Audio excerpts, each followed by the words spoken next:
like darkness. Darkness has covered my life. Hey, Christine. And my turn my day tonight. Good morning, Angela, Mark, and Vernon. Where is the love to be found?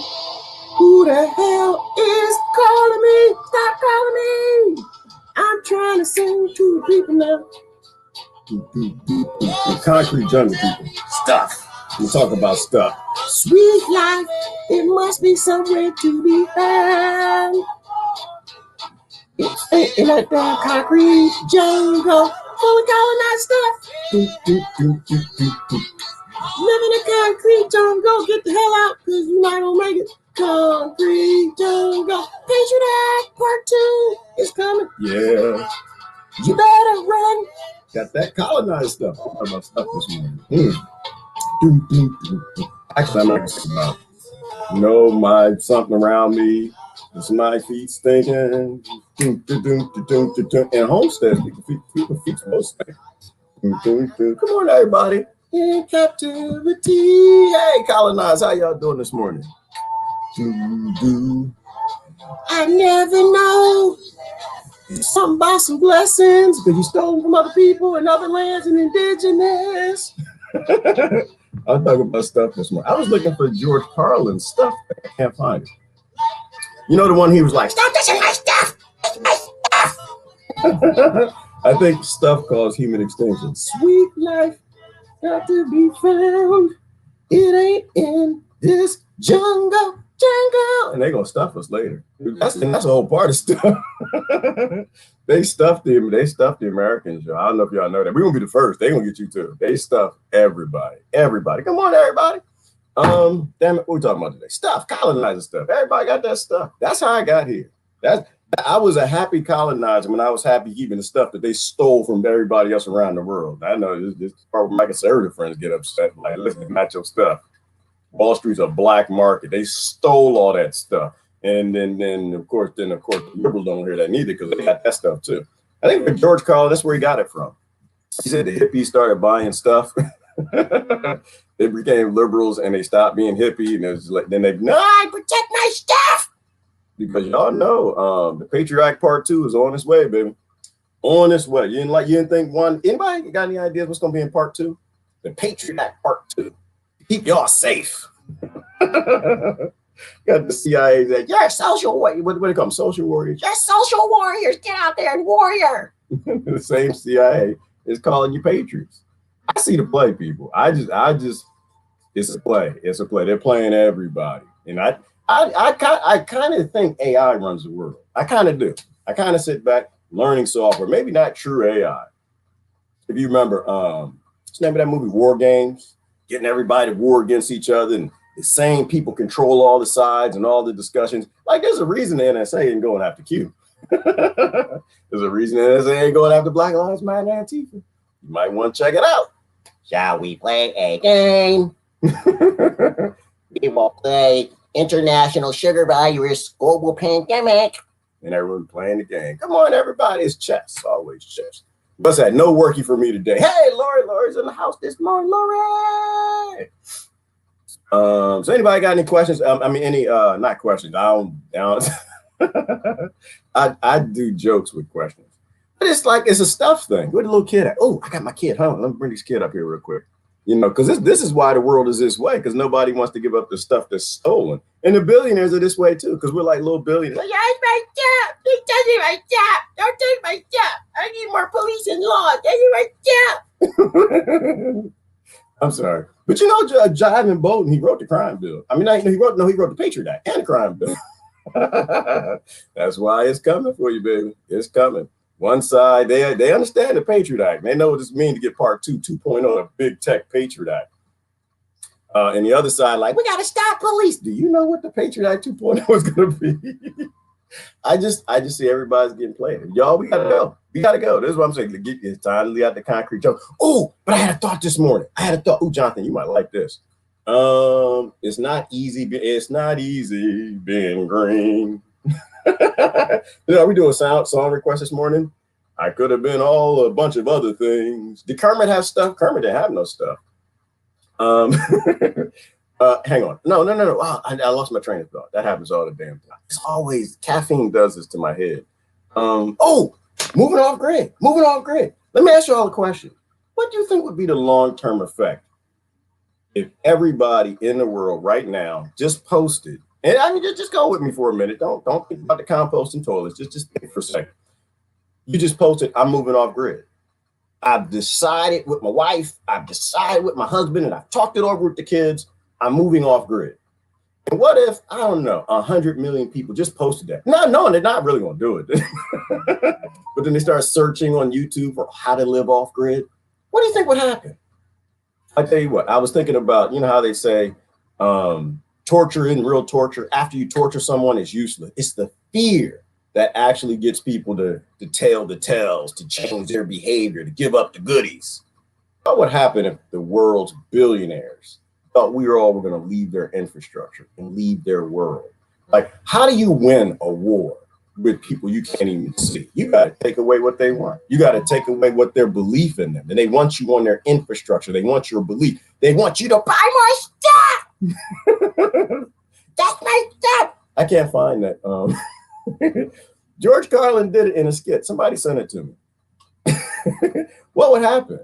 Because they monitor everything, they watch everything, they know what you're searching for, they know what you're thinking about, and they know where you're going. If they thought for a moment, the greatest threat to the world's trillionaires and billionaires is the idea that you don't want to be them anymore and be this baby crying because somebody took the pacifier, somebody might take your house, take your SUV. That's mine! I work hard for that! The colonizer still can have it! I'm sorry, I grew up with a bunch of black people like that. And I wanted to beat them for a minute. Not now. Now I see it. Now I see clearly. I see clearly now that the rain is gone, that they just turn us into consumers. But you don't have to move off grid. All you got to do is search for it. And then people say, oh, okay, so that's the deal. You ain't really, no, I'm out. I'm out. Patriot Act 2.0 is a massive digital police state. I have no interest in staying anywhere around that nonsense. And it's coming for me. You can't get away. It's going to come for you. But when it comes for me, I'll be ready for it. I think the world will look a little different when you're around people who think about things a little from more of a stoic perspective. Kind of just sit back and watch, knowing that the Patriots and Black Lives Matter, Antifa, and the Ku Klux Klan and the Black Panthers, and they all work for the same people. The same people just control them. The same people, Q, all of that, all of them. That's why the acronym agencies don't go for them, people, because they know who it is. They're just like, yeah, it's another acronym agency. Probably one we never even heard of. But they told us they were going to do that with the Propaganda Act. Hey, Nicole Sears, good morning. All right, let me do some comments, move down. If somebody can find, I just want the clip where George Carlin said, "You're my stuff. You're touching my stuff. That's my house." No, it's not. You stole most of that from Africa, Middle East, and everybody. Oh, my goodness, did we get some good quotes this morning? What did I listen to this morning? Did y'all know that there was a whistleblower that said that, remember when Saddam, they said, oh, Saddam's leaving, he's leaving, he's leaving Iraq, he's setting the oil on fire, he's setting the oil derricks on fire, oh, what, all that stuff. You know, it's a whistleblower in the U.S. military said, nope, we did it. I was listening to Dr. Rashid Buttar this morning. He was in the military. He said, yeah, one of my friends was with the group. So, yeah, no, we left. We were just lighting them on fire. That was the job. And it's just, man, we live in a false reality. Hey, good morning, Rebecca Costello. I have lots of rappers doing down in Florida.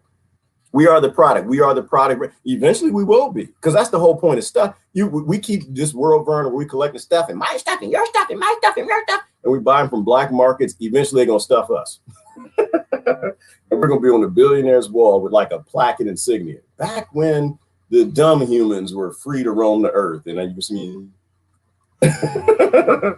They damn sure gonna stuff us. We are the product. We are the stuff. Hey, good morning, Mike. Mark Johnson, fight fan. It's a fight.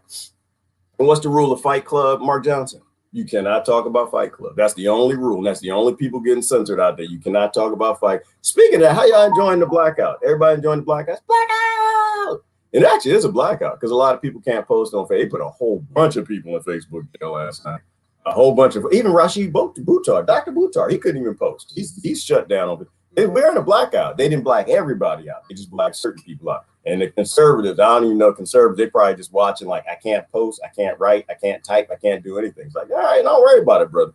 Don't even worry about it. Eventually it come for them. These things always blow up in your face. Anytime you act like a big, massive child, it's gonna come and get you. Make this baby a little bit smaller. There you go. That was not a baby. That's an American adult right there. That's a full-grown American adult. Oh, you can't see his face from the thing. Oh, I gotta move over to the right. Who's that?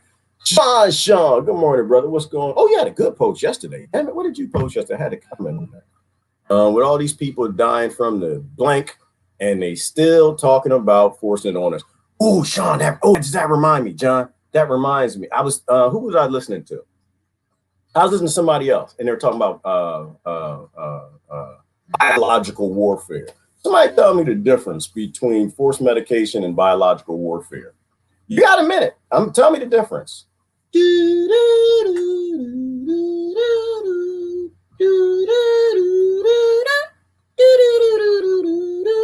All right, now you ain't gonna answer the question because you can't. There's no difference.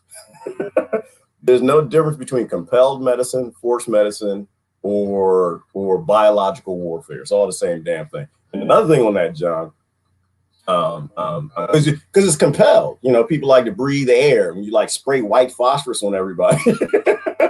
No, we didn't force them. They was breathing. The children in the Middle East, they was just breathing.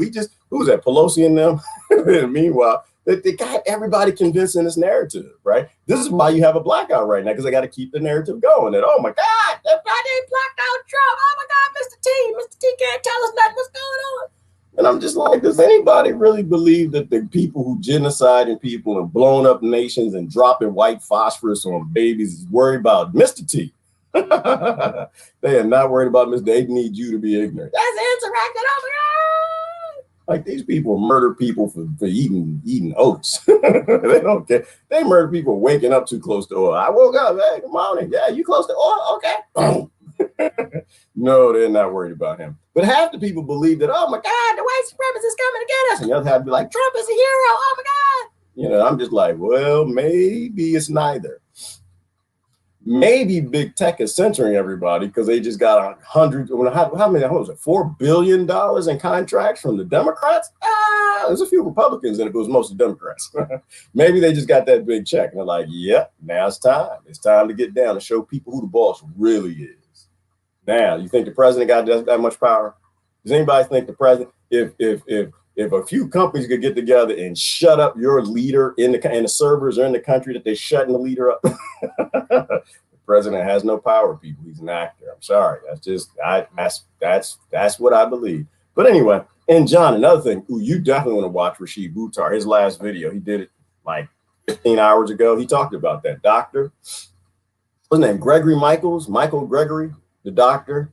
He got cured, and within a week, that was it. His wife is pissed off. His wife is posted on social media. He was healthy and everything. He believed. That's what I'm saying. You can't. People say, I trust my doctor. Not under contract, you shouldn't. Under contract, he's got a job. All right. He's going to do his job under contract. You go find a friend that's a doctor on the internet somewhere that's being shut down, somebody who's losing their career for trying to tell the truth. Then you might find some truth. Hey, Heather, good morning. I don't want to look at stuff. Nah, I was going to do George Carlin stuff. I don't know.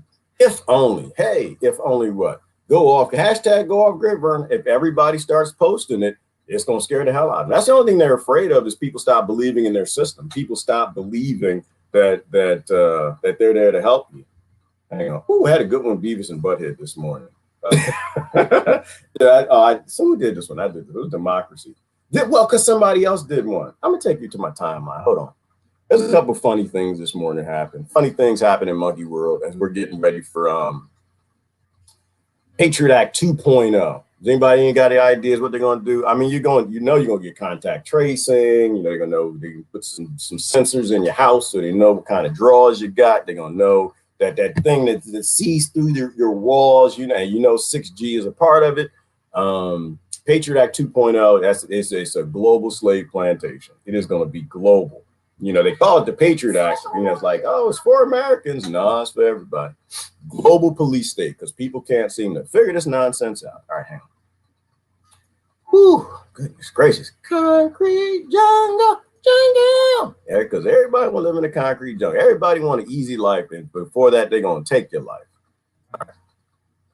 Let me scoot down the time. Let me make sure I had a few interesting thoughts. Yeah. Shall we play a game? That's that global nuclear war thing. Yeah, the guesses about Patriot Act 2.0. What's that going to include? It's not going to be anything that anybody wants is on the left or the right. It's going to be everything they don't want. And I think that's probably why they got Jive and Bowden up there. Let me see. One could say, yep. Forced medication is biological warfare. This was interesting. Dr. Greer, I was listening to him too. He was talking about how meditation and boost your immune system and strengthens your immune system. I have to agree with that. The violent people who wanted, violent people who wanted votes. Are chastising my violence. They're calling it interaction. I'm sorry. That's democracy, y'all. That's what Plato told. Plato told you democracy is mob violence. If you don't get that, democracy is mob violence. It's mob rule. And now you got people like Pelosi and them complaining that there was a mob outside their window. And that's the problem. They're okay because they're violent people and the mob votes for them. That's why I don't vote, because voting is mob violence. I have no interest in abusing other people who just want to live a life.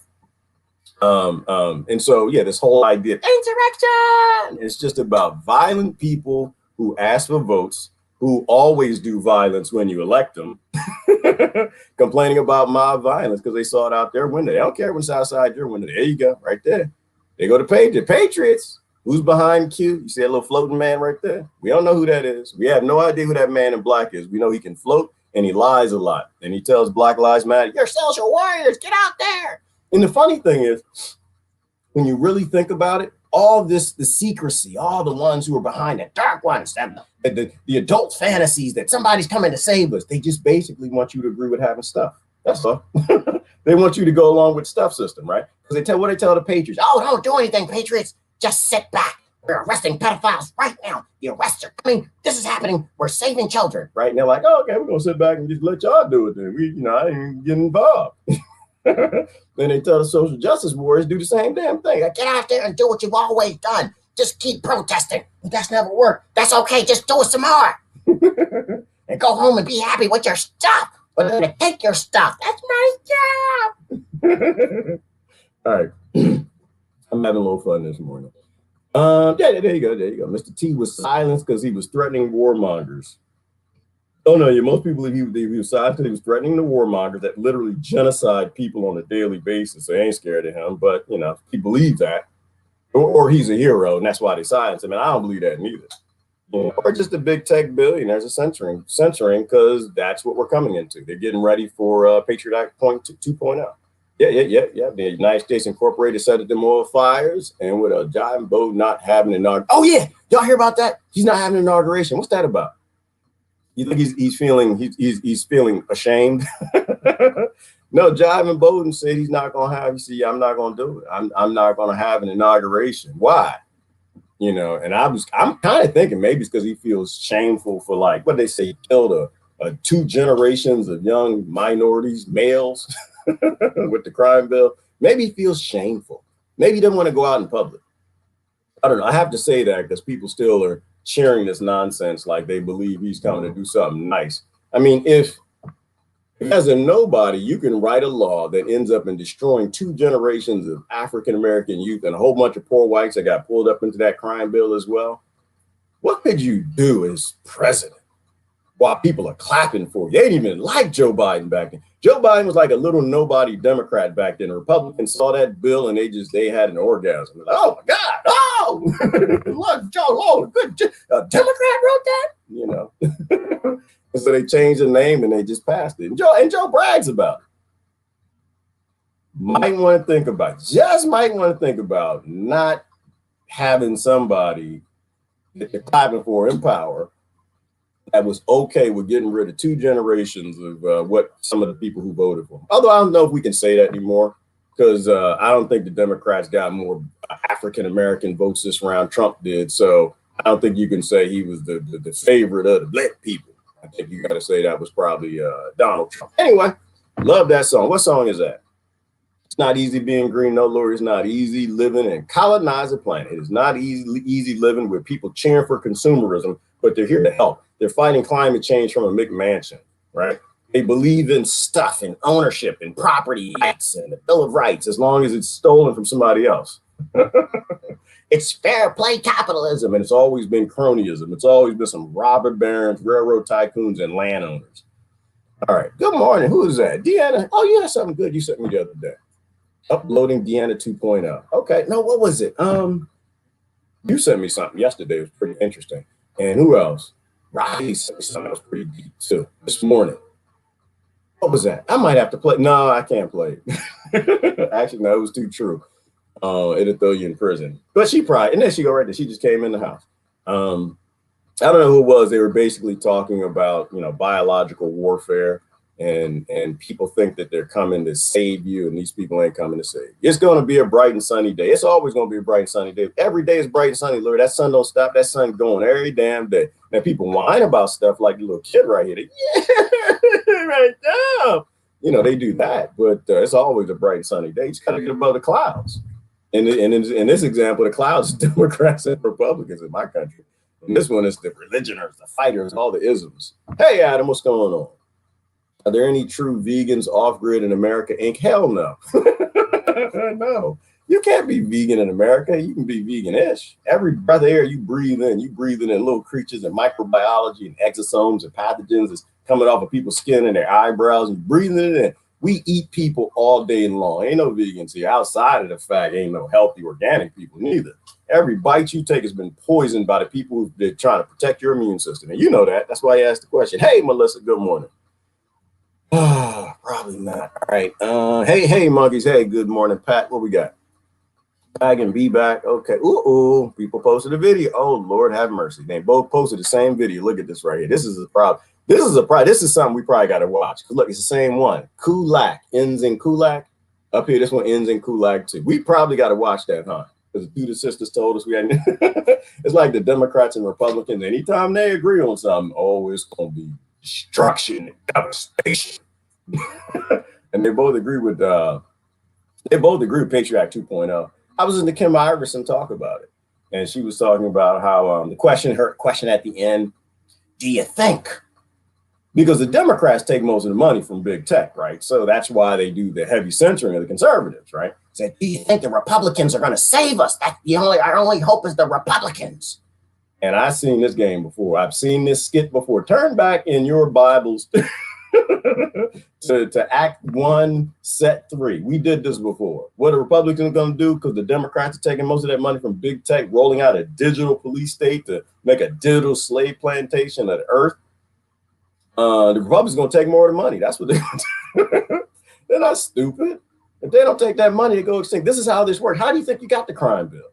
It wasn't that the Democrats are evil. It wasn't that Clinton and Bob Bowden and the rest of these people are evil. I mean, there's something wrong with them, but they're not evil.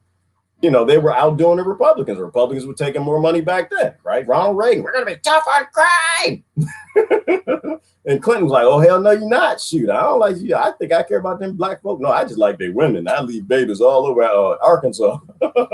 Little mixed babies all running around with Clinton's forehead all over Arkansas.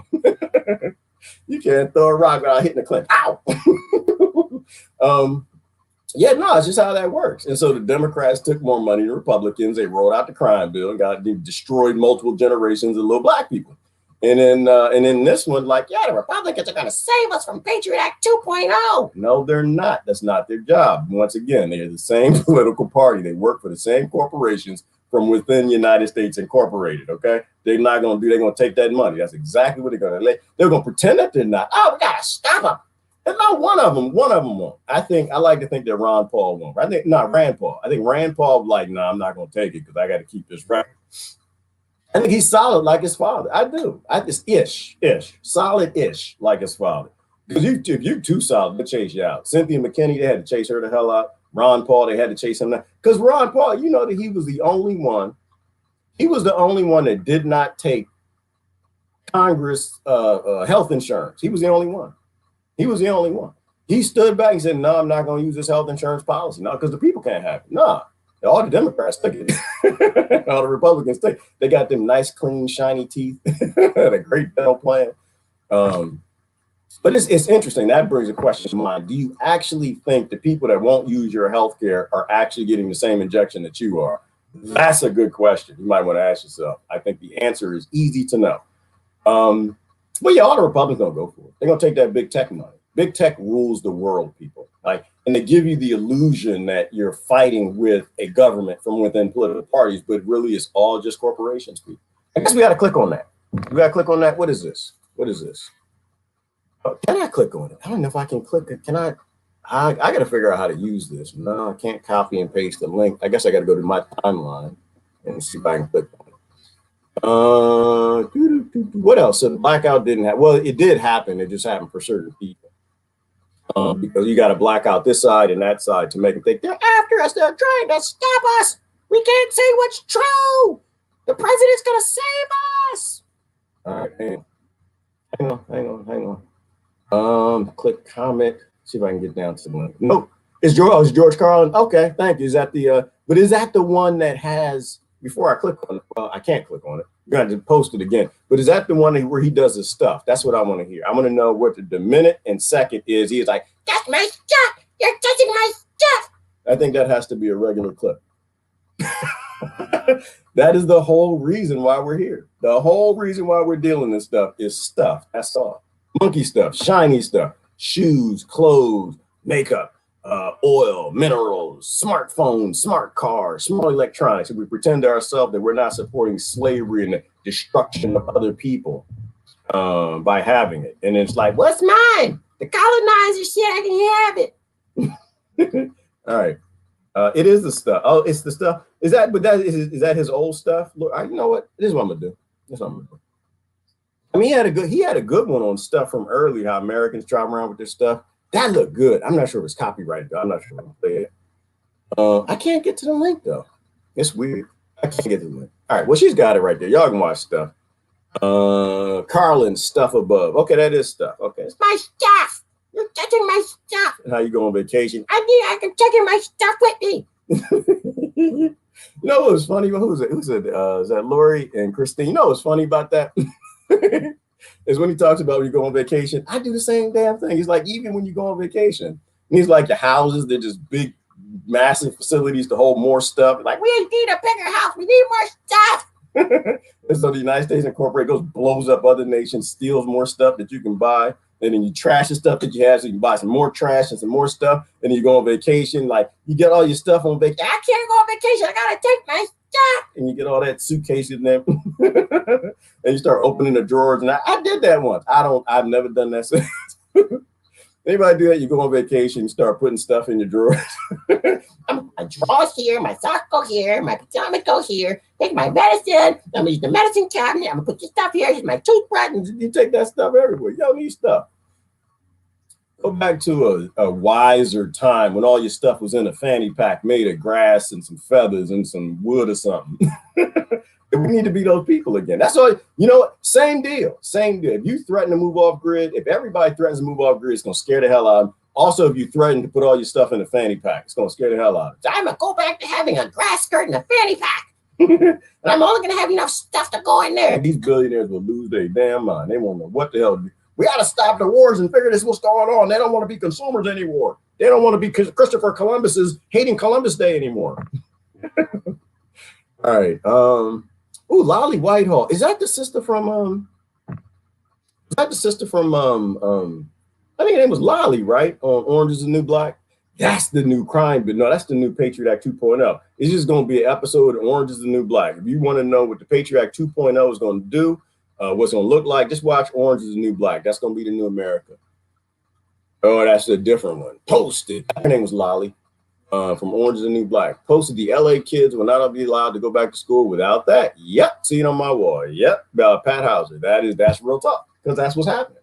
And people don't seem to realize that. Like, Gerard, why are you leaving? Because I have these little things called children and I need to protect them from biological warfare. How about that?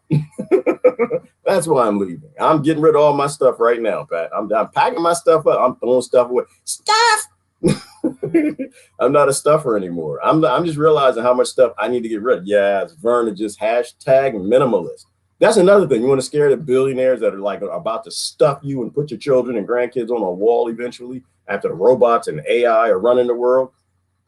It's hashtag minimalist. You start hashtagging me, you start talking about minimalism, you start, listen, I'm done with the colonizer. I'm done being a colonizer. I'm so tired of explaining that to my family. I don't know if they even texted me this morning. I didn't read it. I was zero interest in looking at anything that they got to say because they're low colonized. I love them to death, but they low colonized. That's my stuff. All right. I don't know. That's funny to me. All right, let's keep going. Tag you. Okay, no, Lolly Whitehall. Okay. Whitehall. I think the name sounds familiar. A lot of names sound familiar. The ones being medicated don't realize they're being worn on their lives and in danger. No, they don't, John, because they're deleting everybody's post that talks about it. I actually posted that on my website. Dr. Rashid Buttar, his last video, John, was awesome because he just went through the reasons of why you really need to reconsider if you're going to take this. And I won't even say the reasons because you can't say them anymore. But I posted on my site, IamHumanX.com. I posted that this morning. You can talk seriously, and I think there's a time coming where we'll have just raw discussions on the website. There's going to be just raw, like just videos. I'm just going to tell it exactly how it is. I'm not going to change the words. I'm not going to do anything. And there's a new streaming tool coming too. And this is the great thing that's happening, right? You're witnessing a revolt against big tech. It's not happening in the political realms. Nobody in politics, none of them. They going right along. They're going to take that money that lobbyists, the Republicans going to have Patriot Act 3.0 by the time the Democrats finish 2.0. They're going to take that money. No, it's people like me, little geeks. People just sit back and think about ways to like subvert the system. And so there's a new live streaming tool that's coming out where all you need is a link. That's all you need is a link. And you can live stream to anybody around the world. Anyway, anyone who has internet access can watch your live stream. Complete zero censoring initially. Then they're going to figure that out. Then we got to make something else. And then they're going to figure that out. And then we got to make something else. But we have to. We got to get away from these platforms, people. Anytime that big tech pulls their drawers down and shows you that they got more power than the U.S. president, because that's what just happened. Y'all not paying attention. Like, oh, no, this is good because he was talking hate speech and the white supremacists are coming to get me. That was not what was happening. That was big tech just rolling their pants down. It was a zipper contest. Like, oh, you think, listen, I'm a patriarch. I know how this stuff works. It's like, oh, you think you got a big one, huh? Huh? Mr. T? And they just pull that. Zoop. Nah, this is who runs things, baby. This is who. That's all they did. And they got away with it. And you're clapping because you're scared. You're for the narrative. And the other people are scared are fearful because they think he's a hero. And I'm just like, no, that was just a ding-a-ling contest and they won. They just showed you who actually has the most power in your country. And if you think they did it to him and they won't do it to you when you're fighting for some homelessness or climate change, something else, they'll do it to you too. Listen, they're just trying to stuff us. They want to put us on the wall. All right. Oh, wait, that's one my Lolly Whitehall's actually, but she sure did. Post the one about Disneyland now being cuckoo virus super site. Ooh, so you can't even go to Disneyland unless you got the cure, unless you get that sticker. I'm COVID. What's the sticker say? Somebody in my family, I think, got it. And I guess they sent it to me because they thought it was going to have a response. And it's just like, no, dude, you have no idea. Because my family think I'm a conspiracy theorist. Really, the problem is I read too much. That's my problem. I read too much and I analyze things and I don't have an identity. So I don't get played by bullshism. So I think he sent it to me because he wanted to get me to respond. I didn't even respond. I didn't have the response that he wanted anyway. What is it called? It's called Cuckoo Virus Safe. No, Cuckoo Virus Free or Cuckoo Virus. I don't know. It says something on the sticker that you get when you get cured. I didn't respond because I'm not a conspiracy theorist. I was like, no, bro, I warned you. What happens now is up to you. And then people are like, oh, when you coming down to visit, bring the kids. I'm not bringing the kids down right now. You got to finish shedding. How long does it take to stop shedding? How long does it take to stop shedding? Although the dangerous things, I don't think the dangerous things about it have anything to do with the what's in it for the antibodies. I think it's the metals and the thimerosal. It's all the stuff that they've been studying that Del Bigtree has been telling you for the longest damn time. That's the problem. I mean, the other stuff can probably cause some problems, but you got to go to the website. And I think it's a list of about 8 different things that he listed. And I think I might have added one to the list. Anyway, none of the narratives. Believe none of the narratives, Lori. Sit back. You know, when I partake in a narrative, Lori, it's just for entertainment. It's for fun. And I look at it and then something pulls me back like, yeah, this is all bullshit. They control all the information. So of course they're not gonna let the information out. You tag both, okay, hey y'all, good morning, Kristen. Money, money, money, money. That's all it is, Melissa. It's always money. And they try to perpetrate it like it's some sort of virtue signal. We gotta stop the climate from changing, but we're not gonna question the government on the weather tools. You know.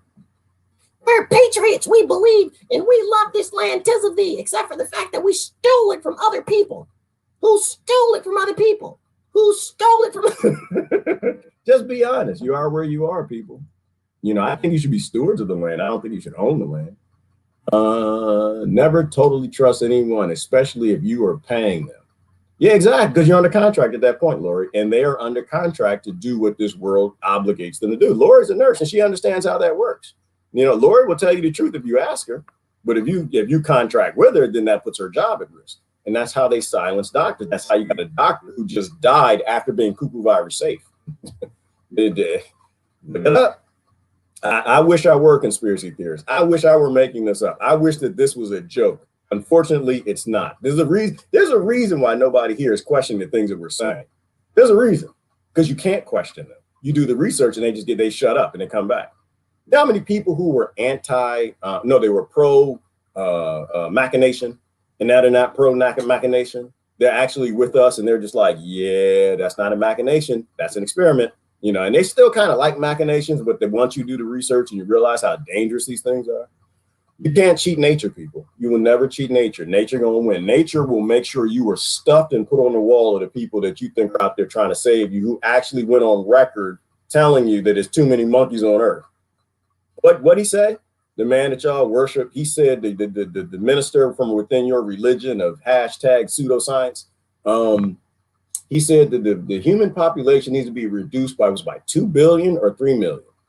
Like, why would you do that? Why would you take something by somebody who just told you that we need to reduce the population by 2 or 3 million? Anyway, so the happiest place on earth, the destination of childhood joy, is now going to be a place where and unfortunately, survival of the fittest Pat is going to do what it is. The only one I feel sorry for in that conversation are the children. That's the only one I feel sorry for. I'm sorry. There's enough information out there. You can educate yourself on these things if you want to. But if you go in with your belief that, you know, your religion has to be true, then you're never going to find out what's true. You need to research these things. You need to take your butt over to thehighwire.com before you do any of that nonsense. I can promise you this. My kids will never go to Disneyland.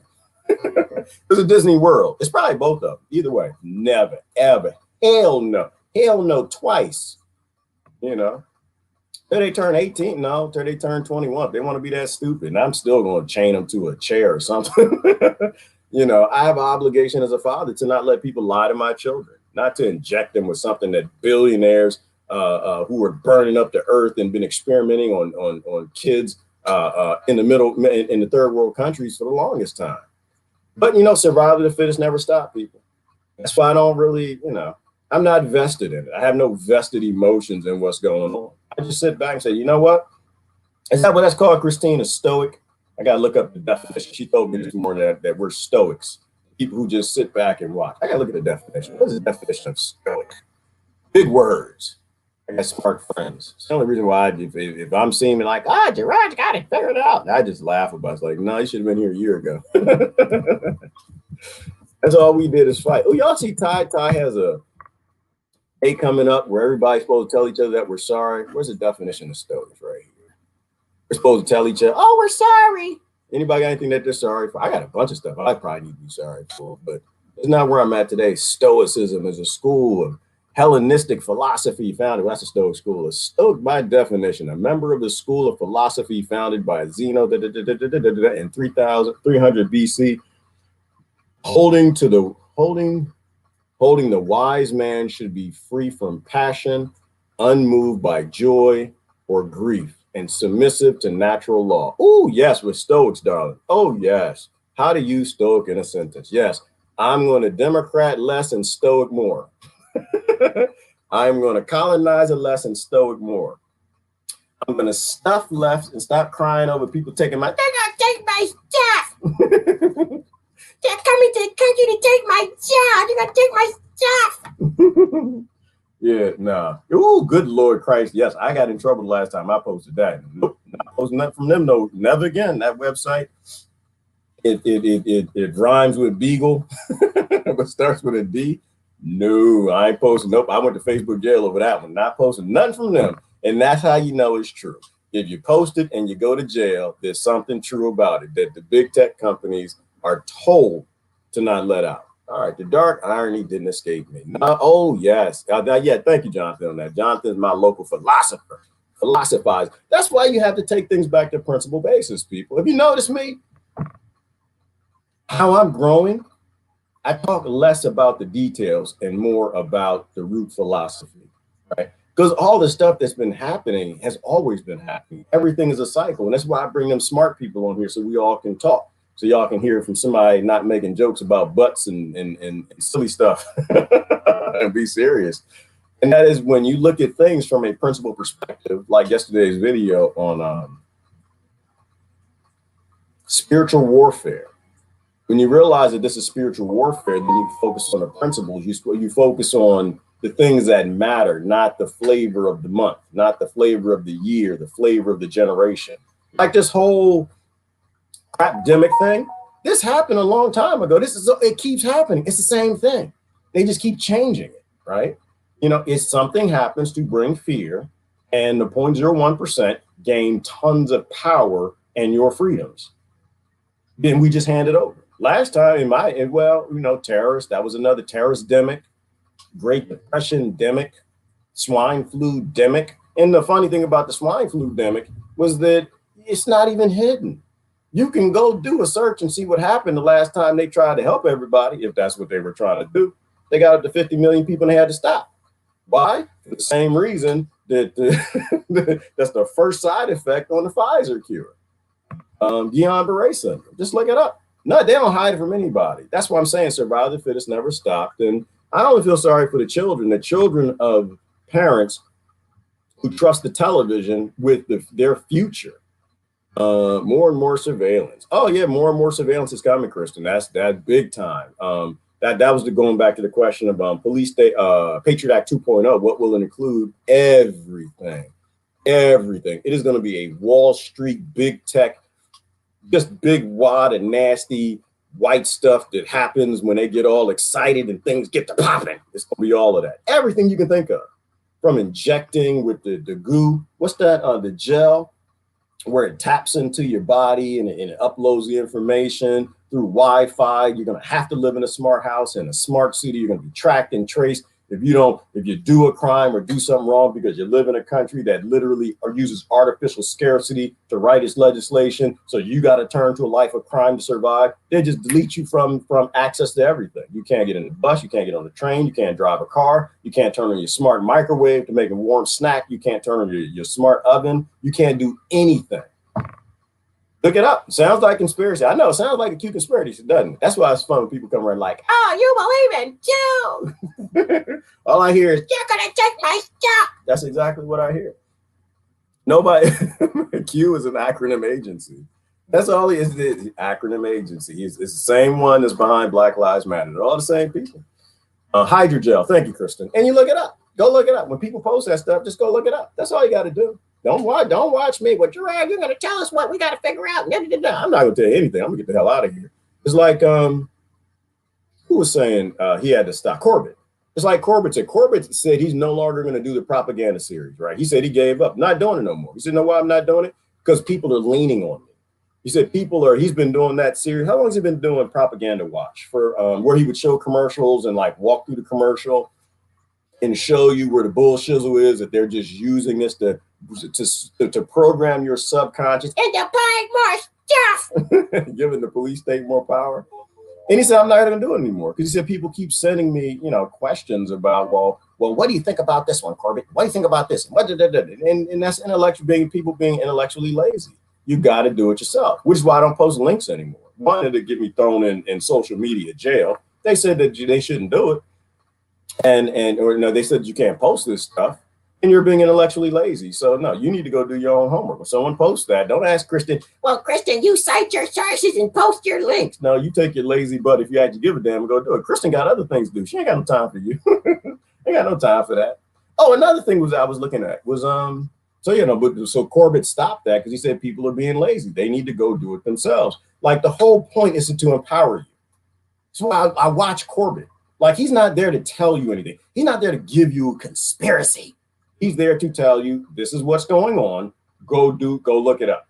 Because I'm not going to be here forever. And when I'm not here, you're going to have to know how to do it by your damn self. You're going to have to know how to go researching what you can and can't trust. And yeah, and the whole other dumb thing I used to say was when social media, when they censor you, like, oh, it's their job. Whose thread was I on this one? I was on somebody's thread. Somebody Moon Wolf, somebody Sunshine Panther Wolf, somebody's thread. That I was like reading the posts about, you know, tea being censored, like, oh, it's a private company. It's their right, it's their stuff, and they can censor anybody they want to. And I was like, yeah, I used to say the same thing. Why? It's their stuff. And I sat there and thought about it and said, yeah, because it's legal, right? That's why they get to say dumb things like that. It's a private company. They have a right to do anything they want to do. You know that the Nazis were a private company? You know that everything they did was legal? Just because it's legal just doesn't mean it's right. Right. We live in a time now where 200,000 or 300,000 people in America just died, millions of people around the world. You either give a damn about those people or you don't. And anybody that's out there censoring those that are trying to tell you a perspective or part of the story, in which Mr. T got one right, the thing that you can't talk about that saves people's lives, that acts as a prophylactic when you get it first, when you first get your first symptoms. He posted that and had the flying monkey like, oh, it can't be true because Donald Trump said it. He wanted to take my stuff with white supremacy.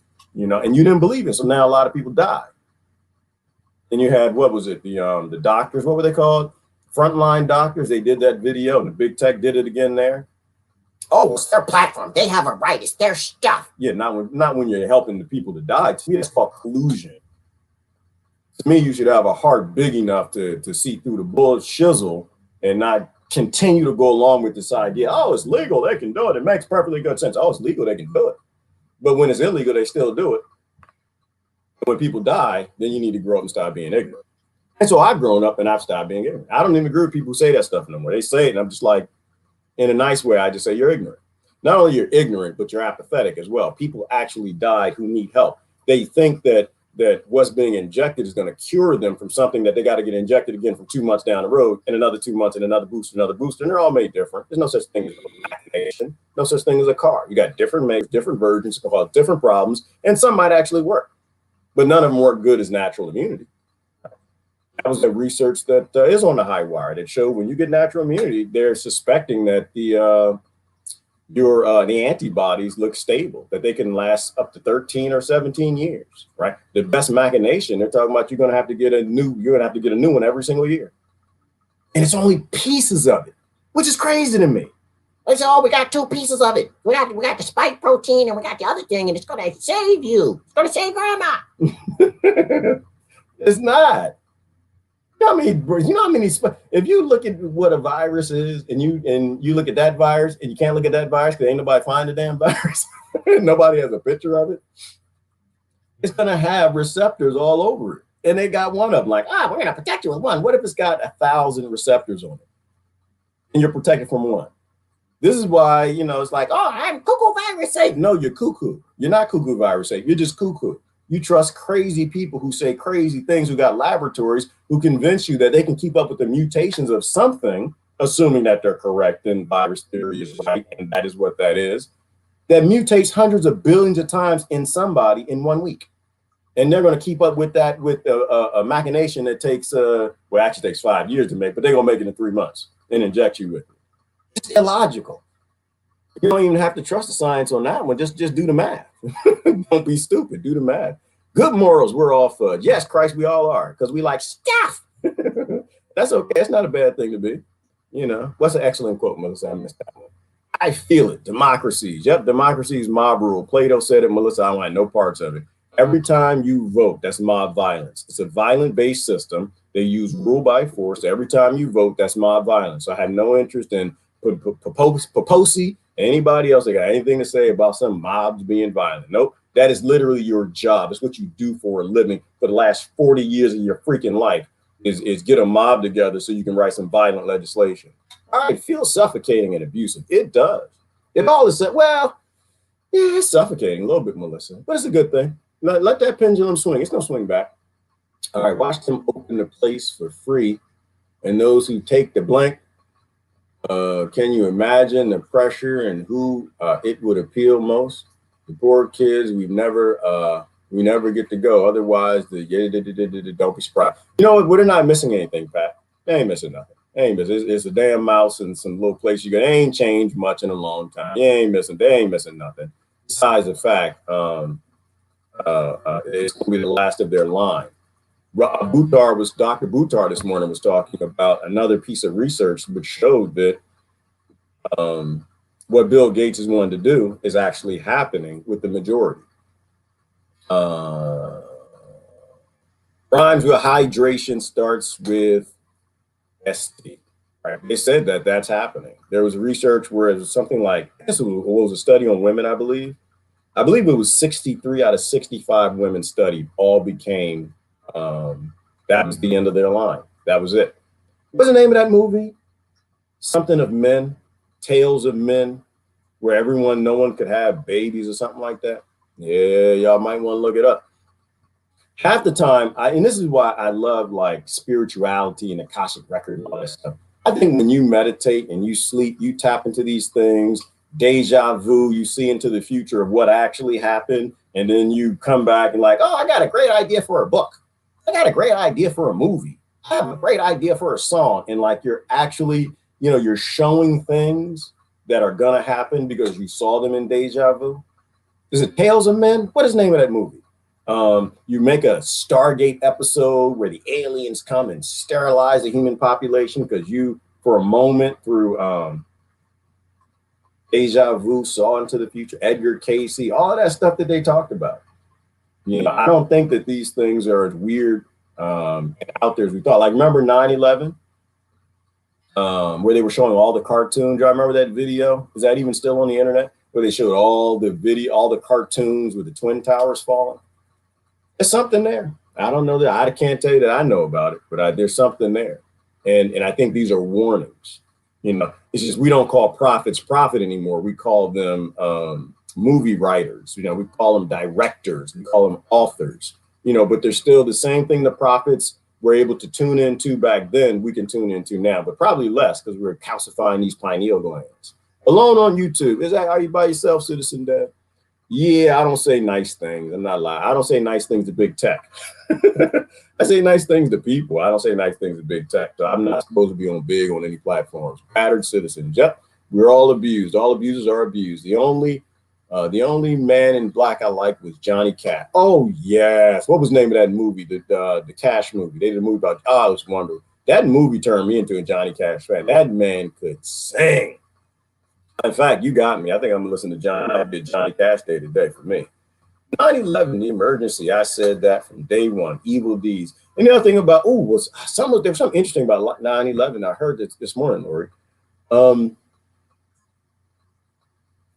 I had a couple of thoughts. There's always something in my head. I walked the line. Yes, that's the name of the movie. I walked the line. You should watch it. He was a fan. But he was racist. Everybody's racist. Everybody is genderist. Everybody's racist. Everybody's religionist. Everybody's nationist. Everybody's statist. Everybody's neighborhoodist. Everybody is Ford or Mercury or Nissan-ist. Everybody is a ist. It's just a percentage. It's perception. The way our brains work. They look at people and they perceive threats in your subconscious. It decides whether something is a threat or not, whether you need to be scared from it. You've never seen it before. It's fearful. You can call anything you want to call it. It's just perception. I like how Jamie Foxx said perception is. But Johnny Cash was a racist. Elvis was a racist. I know. That's okay, baby. It'll be all right. No, there was something interesting about with 9/11, which you're not going to be allowed to talk about that either, because big tech said, yeah, that day's coming to an end. You're not going to be talking about them theories no more. Something about bin Laden. Somebody said that he was he was the greatest threat, the most dangerous man in the world. Right. Bin Laden. Do you know the Arabic video right after 9/11? They said, oh, this is bin Laden. He's admitting that he did 9/11. Like, I'm asking you the question. Do you think that Osama bin Laden said he did 9/11. And if you ask me that, I'd say, hell yeah, he did. Yeah, he did, because they showed the video right afterwards. Do y'all know that they translated the Arabic from the video that they showed us that he never said? He said that, I don't know who did it, but I'm glad it happened. That's what he said in Arabic in the video that they showed us. But that's not how they translated to us on big tech US media. It said that I take credit for it. I did it. He never took credit for it. Literally never took credit for it. The false reality. That's about stuff again as well, because Democrats and Republicans, they got some of our stuff in Afghanistan. We gotta go get our stuff. They got lithium and oil and minerals, and they got opium. We need to create an opioid crisis to kill millions of people, but we don't even know about that because we're just being told what to do because we're lobbied by the corporations. Stuff. And I don't care because I got a mansion that got me my stuff. Everything is about stuff. Everything. I think the only reason human beings die anymore is because stuff. Everybody got some stuff, and everyone's protecting their stuff, which is why I don't really even get on the politicians for that matter. You're protecting your stuff, so you vote a certain way, and they're protecting their stuff. They take money from lobbyists and they vote a certain way. Everybody's dying for stuff. An opioid crisis. You know how nobody's talking about that anymore? Face is bloody with a black eye. Ooh, what does that happen, Melissa? Is that a side effect? Probably. Need music, crack be back. All right. Vote harder, protest harder, and that's it. Yes, crack. And you know what? And so that goes back to I think you're going back to the point I was making, which is that's what Q is telling people, the patriots. It's saying, number one, they give them a name. You're an adult. You're a patriot. You're a patriot. You're a patriot. You're such a patriot. Don't do anything. Just wait. We'll do it. Don't do anything. Just sit at home and we'll handle it. You ain't got to do nothing. And they don't do anything. So that nothing changes. And they tell the people on the other side, just protest hard. Oh, it's like, no, keep protesting. And then people like me are like stepping back, like, wait a minute, y'all been protesting a long time. They're just writing more laws for more artificial scarcity, for more poverty, so more black lives aren't mattering. And the people who are writing the laws to artificial scarcity, the ones who are telling you, yeah, you need to get out there and protest to make black lives matter. Like, it's just, man, it's a game and it's a scam. It's the system behind it. And I don't think that if it's the CIA behind it, I don't think that like they don't like black people and don't like black people or patriots or whatever. I don't think that they care. I think they got a job to do, right? They got a mission statement. What is the mission statement for the CIA and these acronym agencies we don't know the name of? It's like to grab resources, make money, and consolidate power. And that's what they're doing. U.S. hegemony. And they're doing that because they think they're doing it for the U.S. and it's not. They think the Pentagon works for the people and it doesn't. The United States Incorporated is wholly owned international, and everybody who works for it, including the politicians, acronym agencies, are all treasonous to a degree. That's why we're in very interesting times. Yep, that's why I don't trust that plan, Jill. I don't trust nobody's plan. I don't even trust Jill's plan. I don't trust Christ's plan. I don't Lori's plan. I don't trust Gerard's plan. I don't look at. I don't trust anything on Colonizer Earth because everybody needs stuff and they die without stuff and people won't protect their stuff. No, we need to trust in the universe. Go back to root philosophies, natural law, love people, look out for people, and things go the way they need to. Hey, Deb's over there on Twitch. Well, you just jumping around everywhere. Lots of laughter. They know they know it will be a massive protest. Yeah, the inauguration, right? And that's why they cancel it, Jonathan. Say, we're going to cancel it because the white supremacists are going to come after our Joe Biden. Like, that's Mr. Big Club. Well, he's not, but he writes the laws for him. Like that, the white supremacists are coming for Joe Biden. They're going to hurt him. So we got to do it virtual.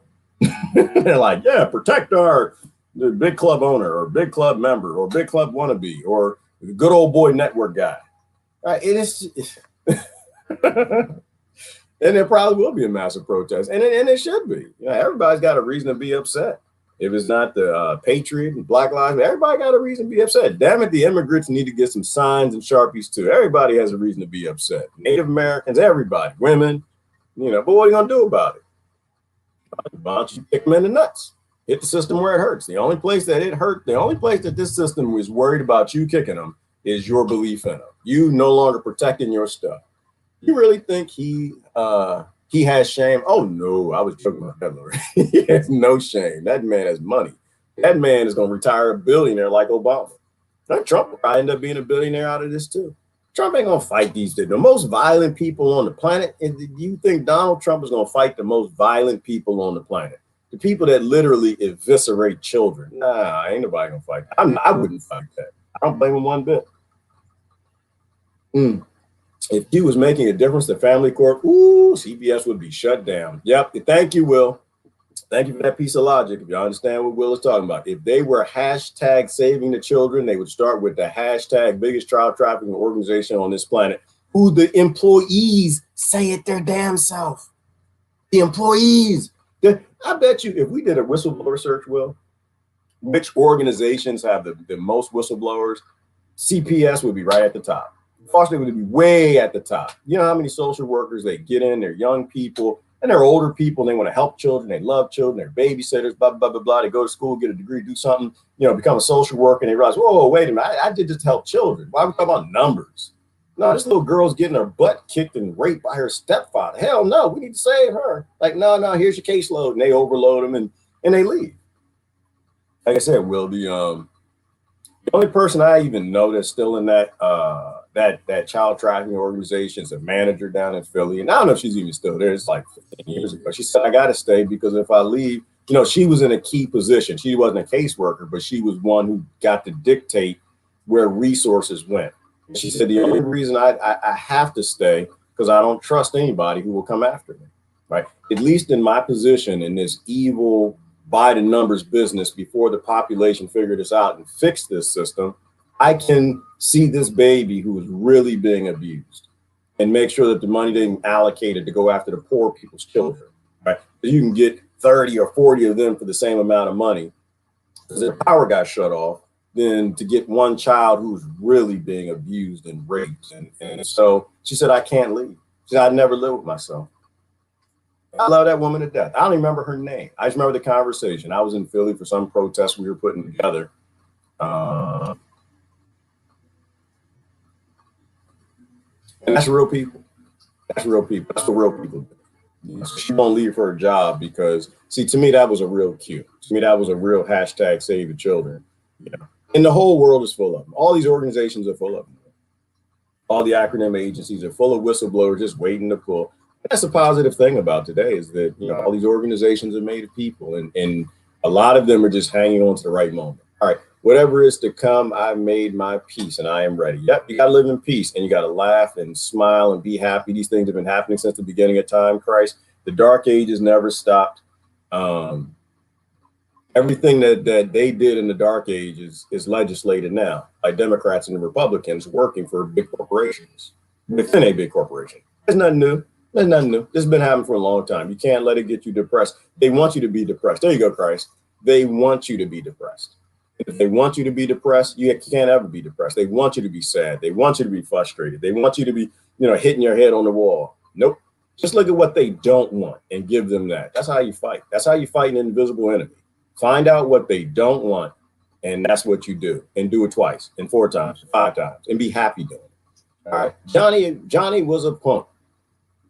In most complimentary scenes since the word. I don't know who that is. Oh, Johnny Cash. Oh, okay. Yeah, he was. But I think it was a good story. It was a good story of, a young man from a poor family that struggled with drugs and everything else. And, the system gave him a way out and he ran for it. Same reason I love Johnny Cash. I mean, he could sing great.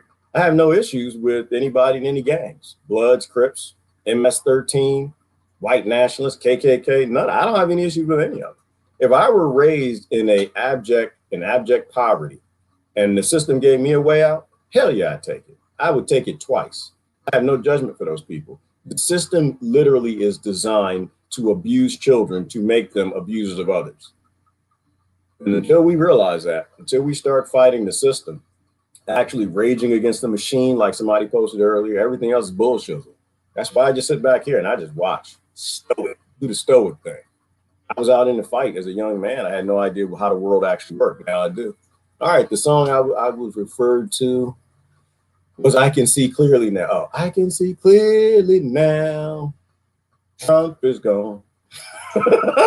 Everything, ain't no obstacles in our way. Like, all right, just go ahead and let people think that. They'll figure it out. They'll see. Johnny Cash was my first concert at a rodeo when I was 9. All right. I didn't see him in concert. The man could sing, though, I can tell you that. And then I can be honest too. I love Elvis songs too, but I can also say that Elvis stole his music from that black lady. What was it? Hound Dog. He stole that from the black lady. Like you don't have to be on the team. I don't do team. Hell yeah, Elvis could sing. The boy was bad as hell, and he stole the song at the same time, and she sung it better. I still like the song, but I'm gonna be honest about it. All right, it's like Michael Jackson. Like, yeah, of course he did. Did he touch children? What kind of question is that? His father beat the hell out of him and made him sing and dance and act like a little slave. Crazy Joe. Hell yeah, he was touching kids. But I see the difference in Michael Jackson. I don't think he was touching kids because he was trying to hurt kids. I think he was touching kids because he was still a kid. Like, I agree with what the psychologists say about it, right? You don't have to, I'm for a kid, so I got to be against Michael Jackson. No, how about be against the system that makes abusing children an actual industry? Mixed racism in industry. Ain't nobody fighting it, winning any wars against it, except for Daryl Davis, because it's an industry. It's a part of the system. No, I love Michael Jackson. But the thing was that he was still, what the psychologists say, he was a child. He had the mind of a child because he never lived his childhood. His father was beating the hell out of him, teaching him to run, to dance and sing to make money for the family. So his father pimped him out like a slave, like the black elite do to the middle class blacks do to poor blacks, like the middle class whites and the white elite do to the poor whites and everybody else. And it's all the same damn thing. Stuff. I want my stuff. Same thing. See how that falls back with the title? That's the funny thing about like root philosophies and like when you think about things from a principle base, it's the same thing. Joe Jackson wanted some stuff. I need my stuff. So he pimped out and enslaved his child. And his child grew up, and they say all abusers are abused, and Michael Jackson was just reliving his child. That's why he got giraffes and elephants and all that crap walking around his house, because he was reliving his childhood. He never got a child. It was denied him. So his father and his family could have stuff. And while it benefited them, it stole it from him. And so, any children who he hurt, which, that's a deep topic you can get into is, did he actually hurt children psychologically? Or, the children who are actually stable, who are at the ranch, like, yeah, you go on over there, Michael Jackson do this, we do that, he wants to watch some whatever sometimes. I don't even really care. It's a damn giraffe. I'm gonna ride the giraffe. It's fun. I love giraffes, and this man is sick. But they say when he was a kid, he was abused and whatever. So, a lot of kids have this strength when they come from strong families where like stuff like that is just stupid. Real talk, where it's just stupid. And then some kids come from families where they're broken or they're weak, and those things psychologically damage them forever. Like, I don't think we need to be extreme on anything. I don't think we need to join teams. I don't think we need to do that. Kevin Spacey, you keep telling people to watch K-Pax. Kevin Spacey was he racist too? Yeah, he was a racist. Yeah, he was. I'm sure he was that. Oh, he just abused women. We literally, every time I pay my taxes is for the abuse of women and boys and children. Everywhere I go, everything I buy a Snicker bar, it has something to do with abuse. But once again, that's that whole part. Somebody said something about man in the mirror, right? That's that whole part about living your life, looking in your own damn mirror, solving the world's problems in your own damn mirror. You colluding less with these killers, rapers, and instead of pointing to the Michael Jacksons and the Kevin Spaceys and the Epsteins and the Democrats, the Republicans, the liberals and conservatives, and you just being a grown-up. It's like this whole thing is about keeping everybody a child, fighting over stuff, picking and choosing who is a worse criminal than them. All right, look at that. I got a whole bunch of comments. Now that is a good childhood. A lot of good childhoods. I couldn't name one song he sings. Folsom Prison. I Walked the Line. That one. Man Named Sue. Was it Boy Named Sue? The boy. That was the one. Yeah, but I tell you, The Last Generation. Y'all ever hear that one? Where he named his either his father named him Sue or he named his son Sue to make him tough. Yeah, he had a lot of good songs. Crazy, a lot of good songs. And the other thing about Johnny Cash, he used to go play for poor people in the prisons. How many people in Hollywood do that? So this whole idea, he's racist. He's a white supremacist. And I know I like that voice, but he used to go play in prison. When's the last time Beyonce did a prison concert? When's the last time? I don't know any of the new singers because I hate the new music. I think it all sucks. Every time they put me on a face app with somebody, I have no idea who any of these people are because I don't listen to it. I think the old music was the best music. How many of your rappers and your stars now are going to the prisons to play for people who were just born in the wrong location? Ended up in artificial scarcity and had to do things to survive. And we all agreed that they're criminals, that they need to live in cages the rest of their life because they were born in the wrong family. You know, like I said, I just look in my mirror. You know, it's like, okay, yeah, I used to buy. I haven't bought a CD, and if they don't sell CDs anymore, then that's how you know how long it's been. Do they? I don't think they sell them anymore, do they? They don't have CD stores anymore, right? Because they don't have cars with CD players. I don't think. I haven't bought one in a long time. I still got a bunch of CDs, but I stopped buying them. I can't have any. I looked in my own mirror and I was like, you know what? I love music. I love their music. I love their singing and the beats and all of that stuff. But every single R&B album I had and all the pop music, it was all a part of gangster rap. Right? And it's the gangster rap that would teach young kids in the inner city to grow up. And this is how you survive. This is how you not live a life of poverty by selling drugs and killing each other. I had to look in my mirror about that. And so I stopped. I stopped buying them. I haven't bought a CD. I can't tell. I was probably in college. No, it was a little bit after college. I haven't bought a CD since. And I'm 29, so that's about at least 7 years ago. At least.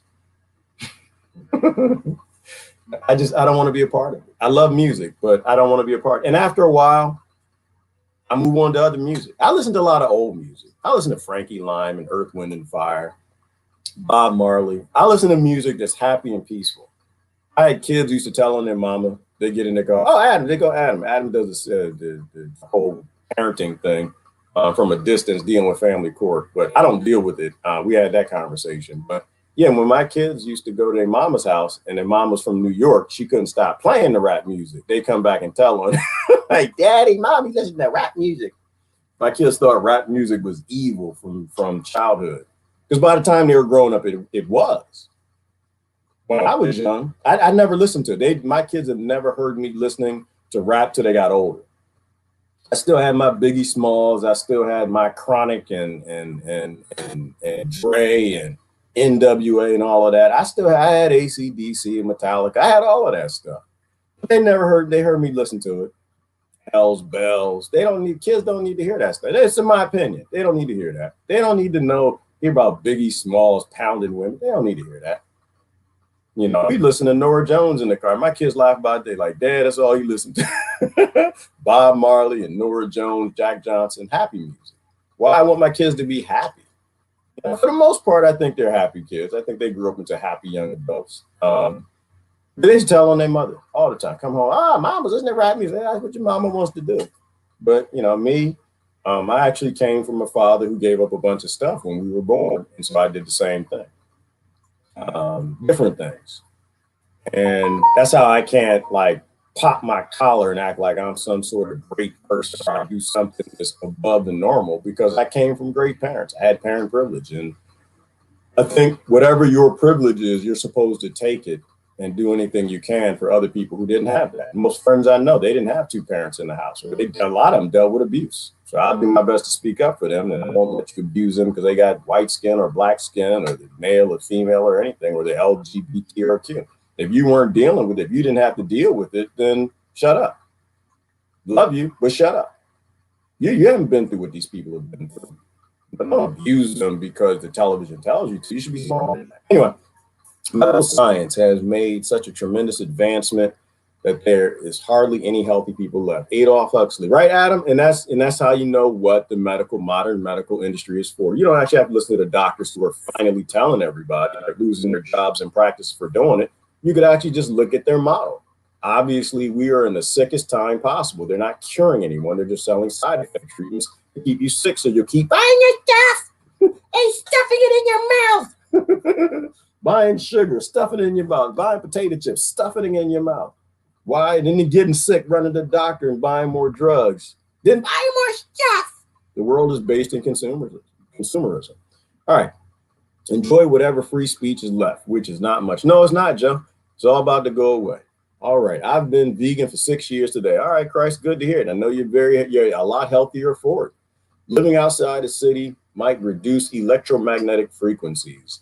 It does, Verna. It absolutely does. And you can plant like bamboo and things around you. Those frequencies have trouble with nature, which is why it's funny that people are like, yeah, we got to keep moving forward with technology and save the planet. Like you realize that you're killing the bees. And but nature, excuse me, nature defies it. So plant bamboo around you, get out the city, get out that concrete jungle. Hmm. Huxley rocks. There's a great recording of him speaking at the Tavistock Institute in Berkeley in 1961. He was an insider. Absolutely. And post that link, Patricia, so people can watch it. And also, the insurrection was not a inside job, outside job, something like that. I'm trying to mix it up with the 9/11 point. The insurrection did not happen. It was an inside job. All right, leave it at that. Do not trust ignorant people. Ignorant people want you to mob up with them and ignorant more. All right, and you can see the stars. Get out of the city, see the stars, get away from that light pollution. Rage against the machine. Yes, Karina, rage against the machine. Do not help the machine. Don't polish parts of it. Don't help it with the nuts and bolts. Don't vote for part of it. Rage against the actual machine. Look at the system. The system is the machine, not the bolts, not the driver, not the paint. None of that helps anybody with anything. In the Vatican is part of the machine. Been raging against the machine since I can remember.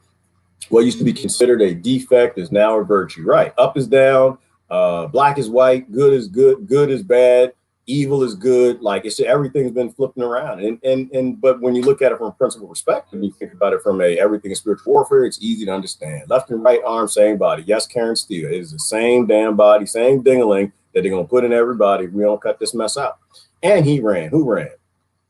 Only one in a lot of categories. All right, I'm just clicking on random comments. Let's start actually looking at the comments. Is there anything else we need to talk about? Anything else we know from today? Since grade schools, George Carlin. What is this? Always something about virtue. It's always a virtue, just not recognized by the sheep as such. Well, sheep don't see virtue. Sheep just see a shepherd and a hook, and they go and they just go wherever that shepherd with the hook tells them to go. Our sovereignty for stuff. Yep. And I don't want the stuff, Melissa. I'll take human sovereignty and keep all this stuff and keep all that crap, all this stuff. I'm actually been throwing stuff away. I've been packing, getting rid of things, clean, and realize I got all this stuff I don't need. I keep things I think I might need, but all the stuff that I don't need in the future, I'm giving up my stuff. I'm letting it all go. It's got to go. Nope, it's got to go. Minimalism, that's the future. You can't take your stuff with you, but you can take your memories. You can take your memories, possibly, Christ, but the good thing is you leave your memories. All the stuff you can't keep, all that consumerism stuff, you don't keep. You know, we're here for a moment. We need to not be focused on stuff. Like I think, Christ, that's how they take our life away. They get you worried about stuff, and they turn you into a big baby. I got to make this baby a little bit bigger. I wanted a baby with a snot bubble. Maybe I'll find a baby with a snot bubble, make it a little bigger. They just keep you children. You never mature. And so you're chasing stuff the same way you were as a child.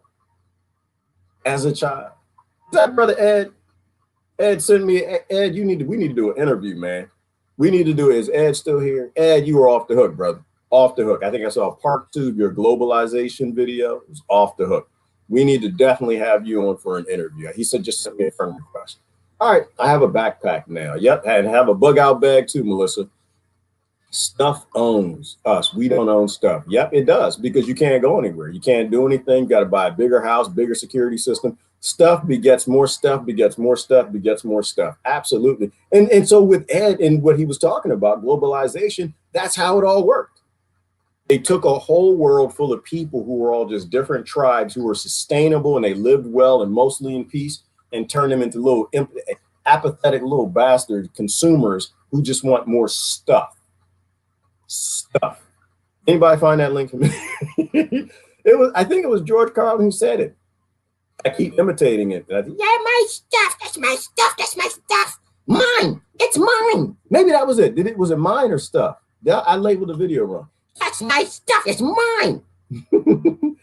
Somebody do a quick search for George Carlin. I think where he was talking about the liberals or the hippies, how they from the 60s, they gave that up and they just became, parts of the system. They stopped fighting the power and they joined the power and they got jobs. They cut their hair, stopped smoking weed. They started eating Twinkies and donuts. and they became a part of the system. They needed the drugs then to stay alive and awake to go to work. Then they started buying stuff because the neighbor was buying stuff, and it ended up, you got all this stuff. This is mine.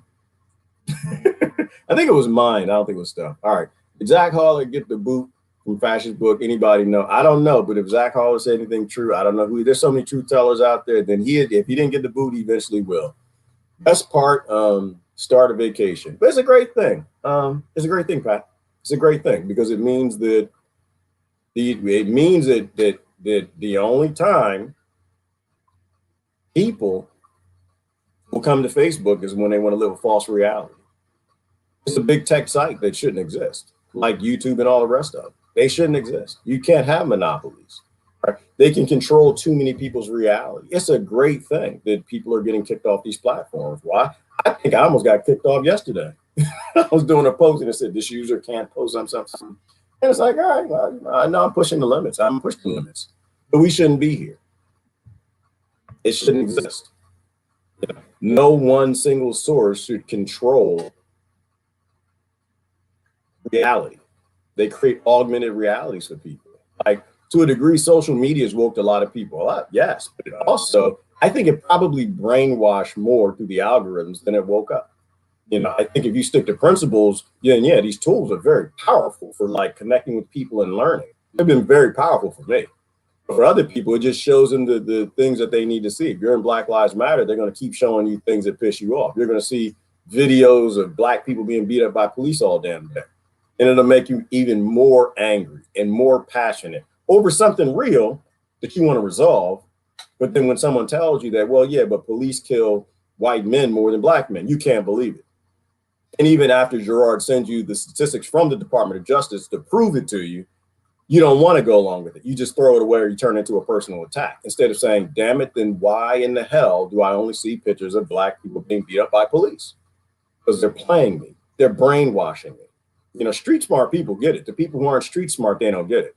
But a lot of people who grew up in impoverished, they understand how this works. This is the middle class, they're clueless, right? They're brainwashing you to get you to believe that. You got to ask the question, how come I don't see white men being shot by police? Because they don't want you to see that.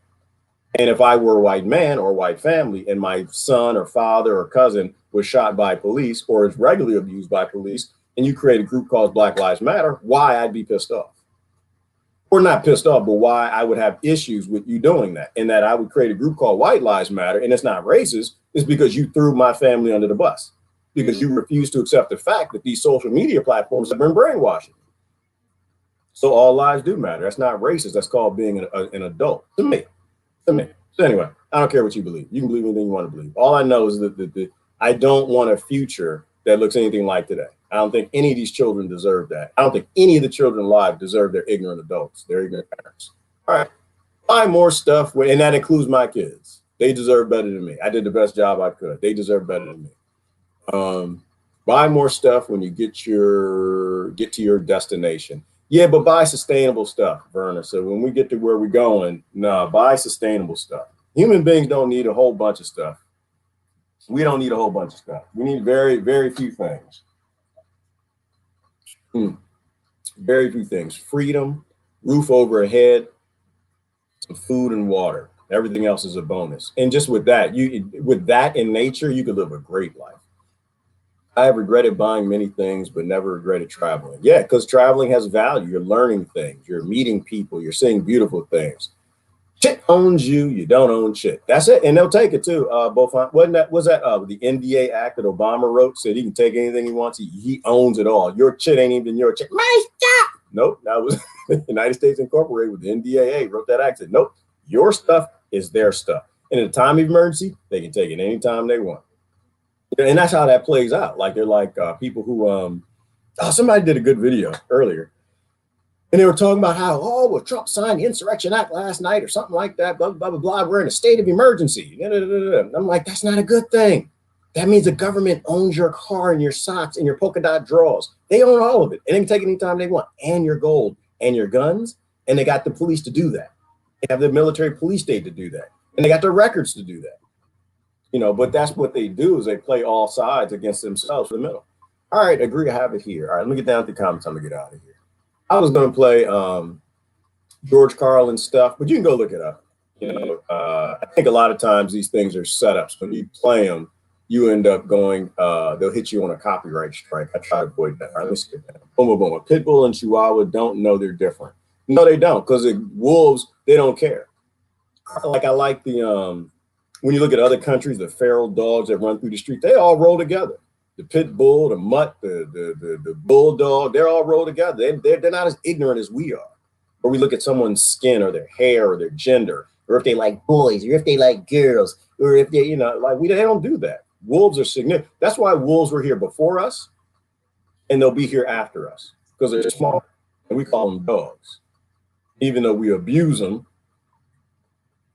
into being dogs, wolves, they're still free.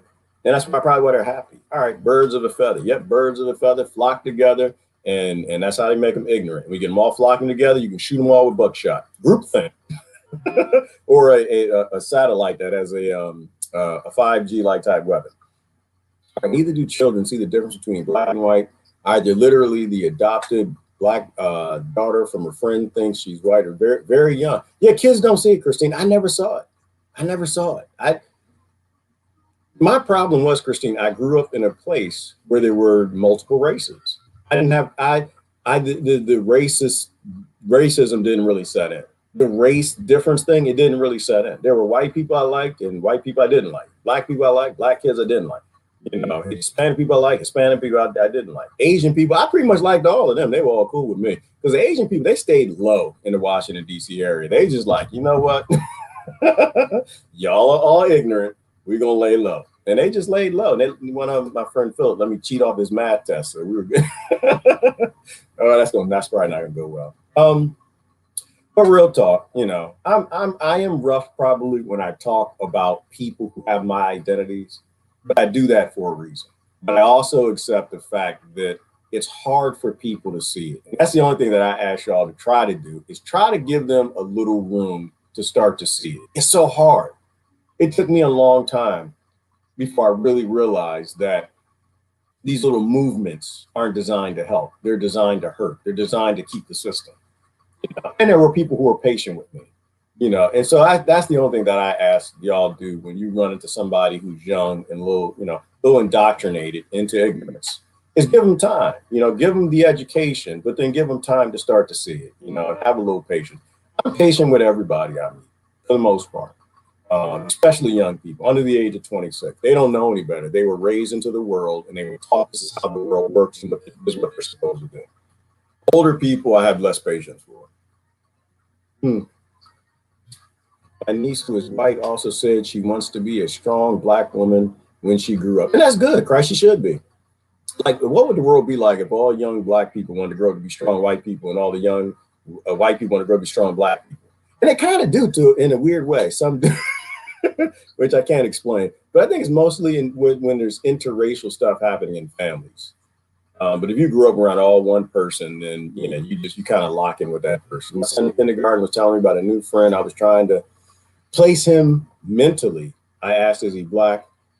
Son said, no, he's light brown. Ooh, oh Lord. Ooh, that's how you know you're parenting. That's some parenting right there. Yes, that's what happens. When kids like, no, he's not black. I got a crayon. I know what he is. Who is that? When your grandkids? In kindergarten was telling me about it. Yeah, that's how you know the parents are working.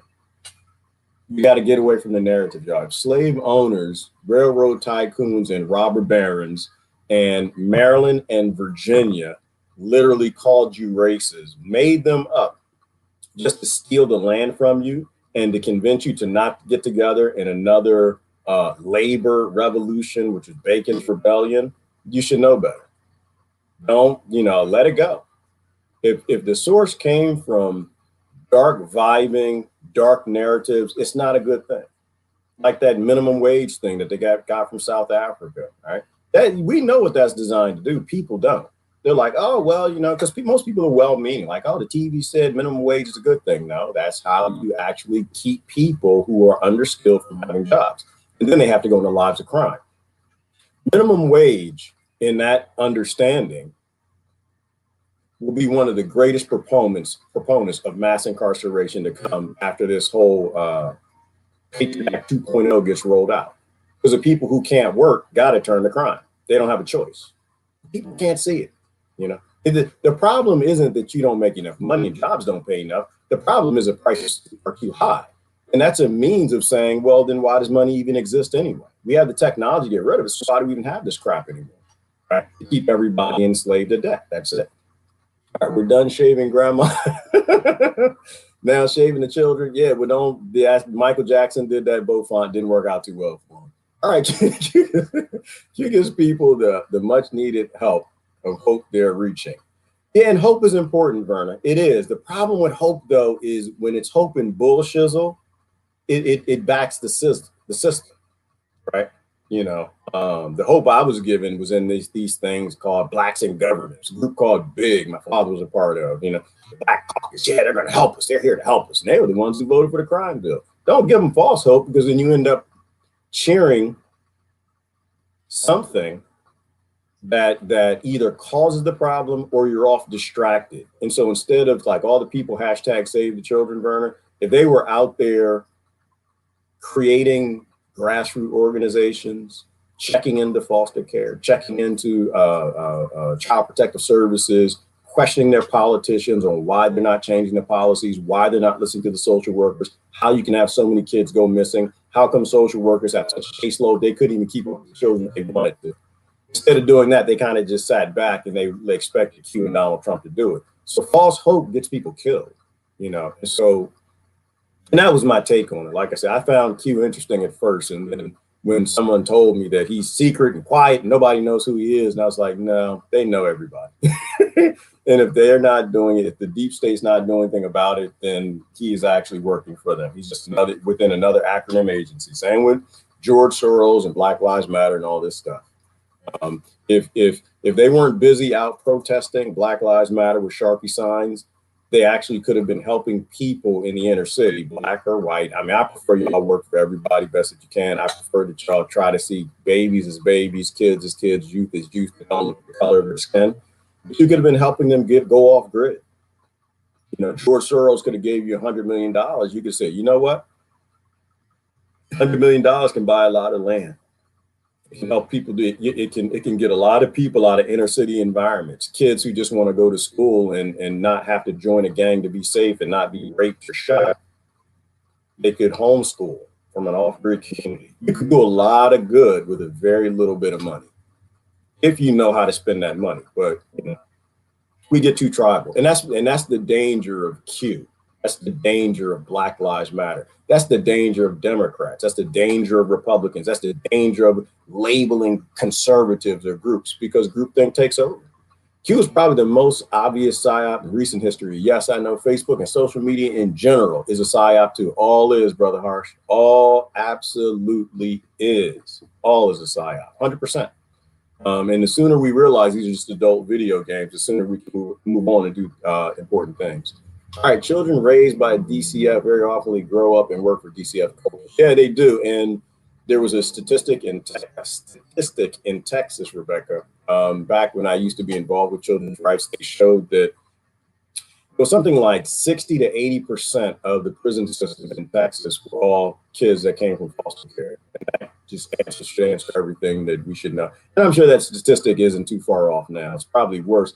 Now that's the #1 budgetary expenditure of the United States Incorporated. It's going to be a hell of a lot worse. So all the problems in those children being raised away from their parents, which somebody linked to epigenetics and warrior genes, something about taking a child from its family and its parents, it flips the genes, certain genes, and this ends up in them getting on that psychopathic spectrum, right? Because who was it? I think it was Dr. Fallon, or was another doctor? I forgot who said that.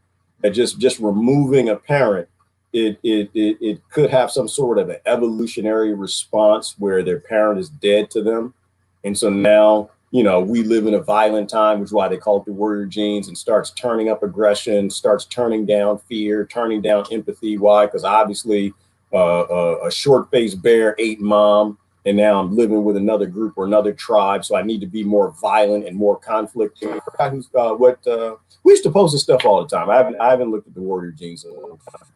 But just the very philosophy of taking children from parents is ignorant. It's like the very philosophy that viruses are out to kill you. They start on an ignorant concept that's completely untrue, and they build an industry around it, right? If you have parents who have problems and they're not raising their children, do you think it's a better idea to steal the children profitably or to help the parents get through their problems? The system is giving them artificial scarcity, and people aren't happy because the environment is so conflicting. Then yeah, then no, the system doesn't want to fix the parents. The system actually uses artificial scarcity to make abused parents who abuse children.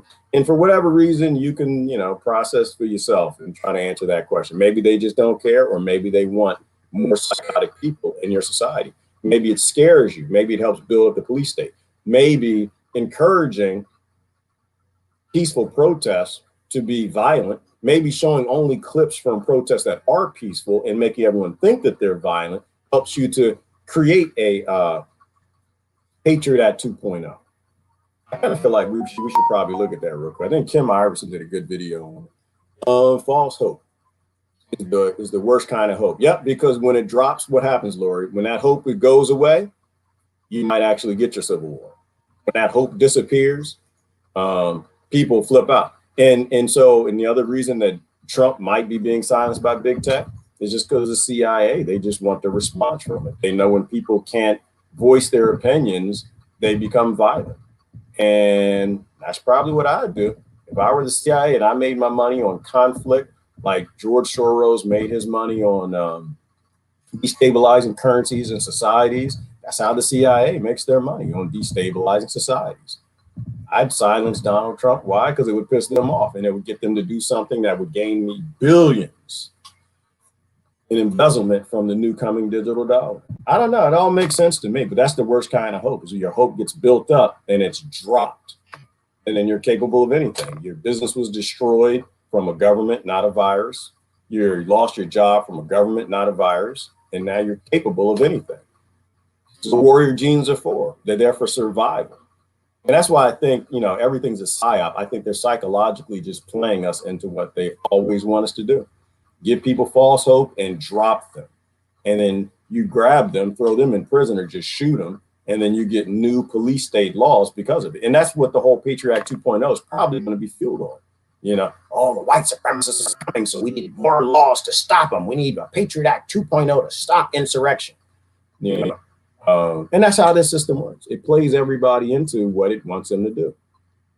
Always leads by disappointment. I kind of want to look at that real quick. I want to look at that time. False hope is deadly. It's very deadly. Both, yes. Without a yes or no.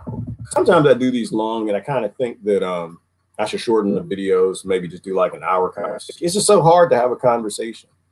Partly because I'm wordy. I can spend 5 minutes on a comment just thinking through it. But I mean, it's just what it is. If you want to go see other people who have short to the point videos, you should go do that. I'm just not one of those people. I am someone who likes to process and talk through things a lot out loud and try to make it make sense. Do y'all want to watch Kim Iverson? I think it's like an 8-minute video on the police state, Patriot Act 2.0. Yes or no? Lies kill. Yes, they do. And that's why people lie. People lie. I got that from Ty, Lori. People lie, and I know you and Ty ain't on the best. And maybe Ty apologized to you, Lori. Ty has a video coming up on the 19th where he wants everybody to apologize to each other for any interaction that they've ever had, which would be great, too, because I was like Ty. I was like the person that everybody went to tell on Ty. I don't know why people do that. I don't know why they like to tell. You know what Ty said? I said, it wasn't my time to watch Ty. That's not my job. So apparently Ty's going to do a video and apologize to everybody on the 19th. And wants everyone else, I think, to do it as well. Because we all have hurt each other. We've all said things that we probably shouldn't have said and done things we probably shouldn't have done. But yeah, lies do kill, Lord. Absolutely. But I got that from Ty, which was people tell lies because there are consequences for the truth. That's why everything that Pelosi says. Everything that Trump says. Everything Obama says. People lie. Governments lie. Corporations lie because there are consequences for the truth. There are consequences for the truth of telling people that these comorbidities are what's killing people. It was killing people before this started, which is why the death rate isn't through the roof. It's just working together how it has since they've been creating cardiovascular disease by putting sugar in everything by subsidizing it. There are consequences for telling people that glyphosate is a carcinogen, and there's a reason why you won't be able to do that in the near future. Ty yelled at me. Yes, Verna, Ty yells at everybody. That's just Ty. That's why, you know what? Someone asked me, Bertha, why do you get along with those people? First of all, there are no those people. We're all connected. And two, I just let people be people. You know, because I can, not because I'm great, not because I'm special, not because I'm anything like that. I grew up in a good family, and I have a lot of patience because where I'm in life right now. If I weren't where I am in life right now, I'd probably be like the rest of them. But yeah, Ty yells at every Ty cut. You know how many times Vernon Ty has cussed me out? Ty has cussed me out in Messenger and in video more than once. It's just that's how Ty communicates. I ain't problems with that. Ty comes from some of the worst statistical backgrounds going under the United States Incorporated. I have no idea the crap sandwich that man had to deal with. So you know, I try to give people the room that they need. It's kind of like now you're married or something, or you got a boyfriend or girlfriend or something, and you know that they're dealing with something, or a friend, and you know that they're dealing with something, and you know that they just lost their job, or the kid's acting up, or somebody burned the car down or something, and you give them, why are you upset? Who is that? What the hell are you upset about? I said angry faces. And you give them room. Like, you know what? Yeah, I know you're going through something. I'm gonna give you some time to get your act together. I know that you're not yelling at me. I know that you're not pissed at me. I know that you're not cussing because of me, because something else is going on. And you give people that space. I try to do the same thing with people who I know who dealt with serious abuse. And I just give them space. If you've been dealing with something, you know, this week, I give you space this week. I give you space next week. If you are dealing with something hard in life, lifelong, I think that it's my obligation to use my privilege of not having to deal with those things to give you space to express yourself.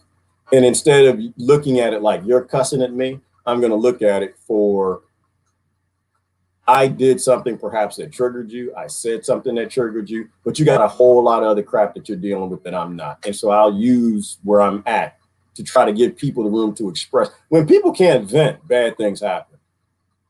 And that's why they're silencing the conservatives right now, because they want bad things to happen. When people can vent, that's a good thing. People cuss you out like, all right, that's good. You didn't shoot me. That's fantastic. But when you take away people's voice, you know, that's why I say there's no hate speech. There's people venting. Let them vent. All right. It made way too many people complacent. Yeah, it does. And it made, thank you, Harsh. It made people sit back on their laurels. And that was the greatest benefit to Q. Here go Edward right now. If y'all don't follow Edward, y'all need to follow Edward. Edward, I don't know if you're still here. Your video was off the charts. Part 2, the interview you did about globalization. You know, I need you to come on. Send me some times where you can actually, we can do an interview. Your knowledge needs to be out in the public space. CPS long ago, before the pandemic, trashed human rights and ruined the families more than even poverty. I didn't know you knew about that, brother Ed. Yeah, we can talk about that. That's what I did first was children's rights, right? We were always bad, but we really got horrible in 1994 under the Welfare Reform Act. Because we took bad, Clinton did that.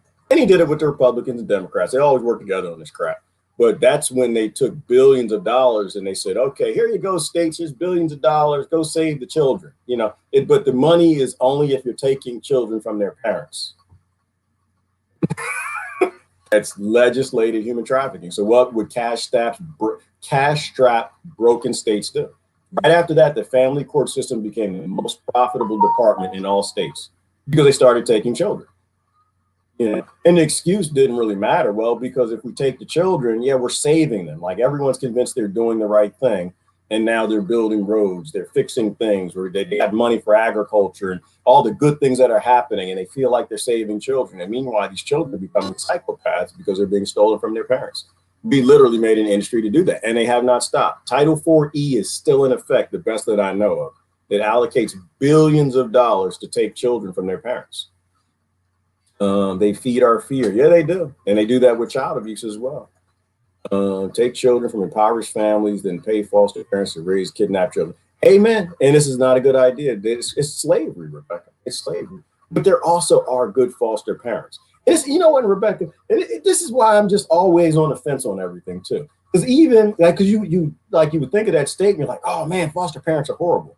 Some of the most beautiful people I know in the world are foster parents, and they know the system is broken too. And they're like the manager that I met in Philly, who's just like, you know, but if I don't take these kids in, then they're going to end up in families that abuse them.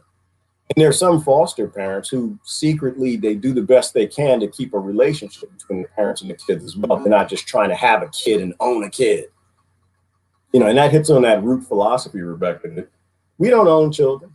I don't own my children. Like, that's just as bad as anybody else, or that's just as bad as slavery. I don't own these kids. These little bastards got little mouths of their own. They go do their own thing. I love them. I don't own them. If anything, they own me. They tell me what to do. Ira Hayes. Who's Ira Hayes? Jill. All right, let's get down. I got to do the last couple of comments and I want to get out of here. I'm losing my voice. I lose my voice every morning I do this. The system is sociopathic and creates sociopaths. Yep, by the model. And it's a model of it, right? Christ. I mean, that's the whole political system. It's about being a successful mob creating sociopath. That's what voting is. And we vote for it, which is why it's great now that they're upset about the mobs in Washington, or that word. They're like, oh my God, that's mob violence. Yes, that's what democracy is. Democracy is literally mob violence. I was okay with democracy when they took over the city in Chaz, what's that called? Chaz in Oregon, or wherever it was. And I'm okay with what happened in Washington. When people get upset, yeah, they're supposed to show you that they're upset. I don't believe people should be hurt. I don't believe in violence, but I also don't believe in a government that requires people be violent instead of having a voice and voicing their opinion. Otherwise, people will become violent. All right. Cash wrote his own song. I'm going to do this. I really do want to at least let her sum up. If y'all don't follow Kim Iverson, you should. She is a very smart cookie. I'm not gonna play the whole thing, but I want to give you like the first setup for Patriot Act 2.0, so you'll know that it's coming. I appreciate people who say things and they become true because they actually do research and they start using history to know what's going to happen next. This is why I appreciate Brother Ed and what he had to say, is because it's obvious he did his homework, and it's obvious you don't have to be a prophet to know what's coming. You know, you can be a historian, and Ed did a lot of good research there. And I think Kim Iverson, which I don't know who she is, I've never followed her before, but I would bet you she's been one who's just watching the system. You know, I don't think she's a Democrat or a Republican. I think she leans to the left, but she's leaned to the left long enough that it's obvious that that's not the way. And seems like in most of her videos recently, I don't see all of them, she's saying people need to come together. We need to work together on this. It's bullshit on both sides. All right. They have us looking at each other and saying, you're the reason, you're the problem. What do the left says to the right? You're racists, you're bigots, you're white supremacists, you're Nazis. And the right says to the left, you're socialists, you're commies, you're coming to take all my stuff. And it's all a lie. All right, guys, welcome back to the show. Thank you so much for joining me. All right, where does all of this lead us when it comes to all of this censorship that we have been seeing and all of the banning of platforms and now the calls for impeachment? Well, I think we can expect a resurgence of the Patriot Act 2.0. And I know that might sound alarmist, but I want to remind you that Joe Biden was the author of the original Patriot Act. So that should be scary in and of itself right there. The fact that the man who wrote the Patriot Act, at the time it was called the Omnibus Terrorism Act of 1995. So he wrote it back when he was a senator in 1995. He authored this Patriot Act bill that, of course, did not pass in 1995. And it was just sitting there waiting in the wings. And then 9/11 happened. And after 9/11 happened, and the Republicans were in control at that point, because Joe Biden wrote it when it was under Bill Clinton. And the Republicans were in control after 9/11, and they essentially took Joe Biden's Omnibus Terrorism Act of 1995 word for word, and they just renamed it the Patriot Act. And that is the Patriot Act today. That was authored. It was thought up by Joe Biden. It was his bill, and he championed it after it was passed. He said, oh, you know, who really wrote that was me. They said that it was mostly my language. So pretty scary to think that now there is going to be potentially this Patriot Act 2.0. And let me tell you why I think this might happen. Because first of all, like I said, Joe Biden have been the person who wrote this. And also the fact that what we're seeing now is this assault on the opposition, on dissent. Now, you might not agree with the opposition, or you might think the dissent is abhorrent, but it doesn't matter. It's what will the reaction be by lawmakers, because you could guarantee that there will be a reaction from lawmakers. They are, because their own home was threatened. Their workplace was the workplace threatened. It didn't. For many of them, it didn't seem to bother them as much when the workplaces of others throughout the summer were being vandalized and burned down to the ground. But suddenly when it is them, it's more sacred for some reason, which I don't agree with. I don't view the Capitol building, which, by the way, was built by slaves. People seem to forget about that. Hold on, slow down. I missed that from earlier. That's right. See, they don't care when it's your property. They don't care when people come for you. They don't care less. Government continuity.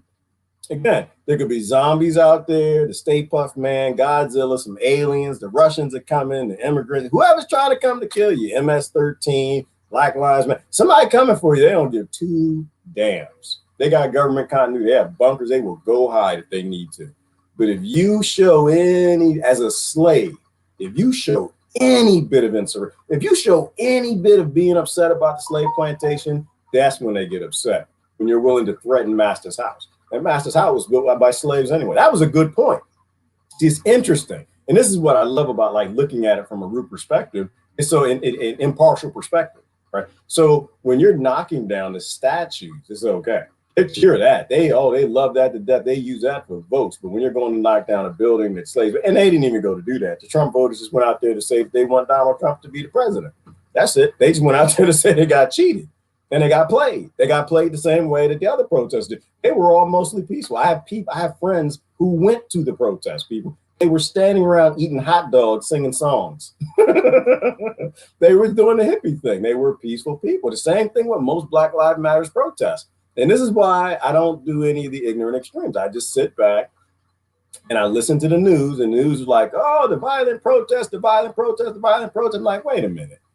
I know people who protest, and they go out there, they hold signs and they eat some Cheetos. Somebody orders pizza and they come back, but the news portrays it. The same reason they only show you Black people being beat up by police and not the white people. It's to piss everybody off and create this. And so this is what I appreciate about, once again, not having a team and just looking at things from a basic what the hell is going on perspective, that we live in a highly controlled society. They control all the information, and all the information they give you, it is for their benefit, not yours. Everything that gets big becomes the very people that were like, let's get rid of all of these monuments that have a history of racism. There's the Capitol building built by slaves, and she even talked about it. And then you've got, at least I think, I know the White House was, because Michelle Obama said that. So I believe it. I believe what Michelle Obama tells me, everything she says, I guess. I should look it up. But I'm sure it was at least built during an era of a lot of racism. And, suddenly their house and their workplace is stormed, and they say, oh, my gosh, we must do something radical in order to prevent this from ever happening. And meanwhile, the rest of us that saw our cities burning down to the ground and vandalized and looted, they say, well, what did you expect to happen? People are mad. So the hypocrisy there is appalling to me. It was all bad. None of it should have happened. And that is where I stand on that. But now what we've got is we have this new administration coming in who has written the Patriot Act in the past. You've got Secretary of State Tony Blinken, who's going to be taking over that office, who was the very man who helped big tech become the new military-industrial complex. So if you're not fully aware of what has happened, big tech used to get very small little military contracts. They weren't valuable. It was more the Boeings and the Raytheons and the Lockheed Martins. And now there's been a shift, because we've seen how big tech can be weaponized. And since our wonderful government officials realized how powerful big tech actually was, they started to give contracts, military contracts, to these big tech companies. And the person who helped them gain those contracts was Tony Blinken. And now Tony Blinken is being named as Secretary of State. And there's also others in the administration who helped along. I have to pause right there and say, if you haven't watched her video where she explained the contracts I think I want to say it was Redacted Tonight who also did it. The billions in contracts to Microsoft, IBM, these big tech platforms is what she's talking about. It was mostly promised to them by Democrats who now run the Congress, the Senate, and the House. And this is what people need to focus on. These are the ones who they need something bad to happen because this is the play. And it's always been the play. You can go back, watch my videos from damn near 2 years ago. We've been saying that they use the people who have the most blind following to roll out the police state and colonization. And that's what they're doing. And so, once again, the Republicans aren't going to stop it. For them to remain a viable political party, they got to take the money and they got to do it worse. And so while Democrats are working on something evil and dark with big tech and the new police state 2.0, the Republicans are going to come with 3.0 even worse. And in the end, big tech corporations will all get everything they want. They'll get more than what they want because you have two political parties who are trying to outperform each other just so they can keep jobs. They're not evil. It's just the system right now. The system is who takes the most money gets to have the job. Everybody else goes unemployed. And who wants to be unemployed?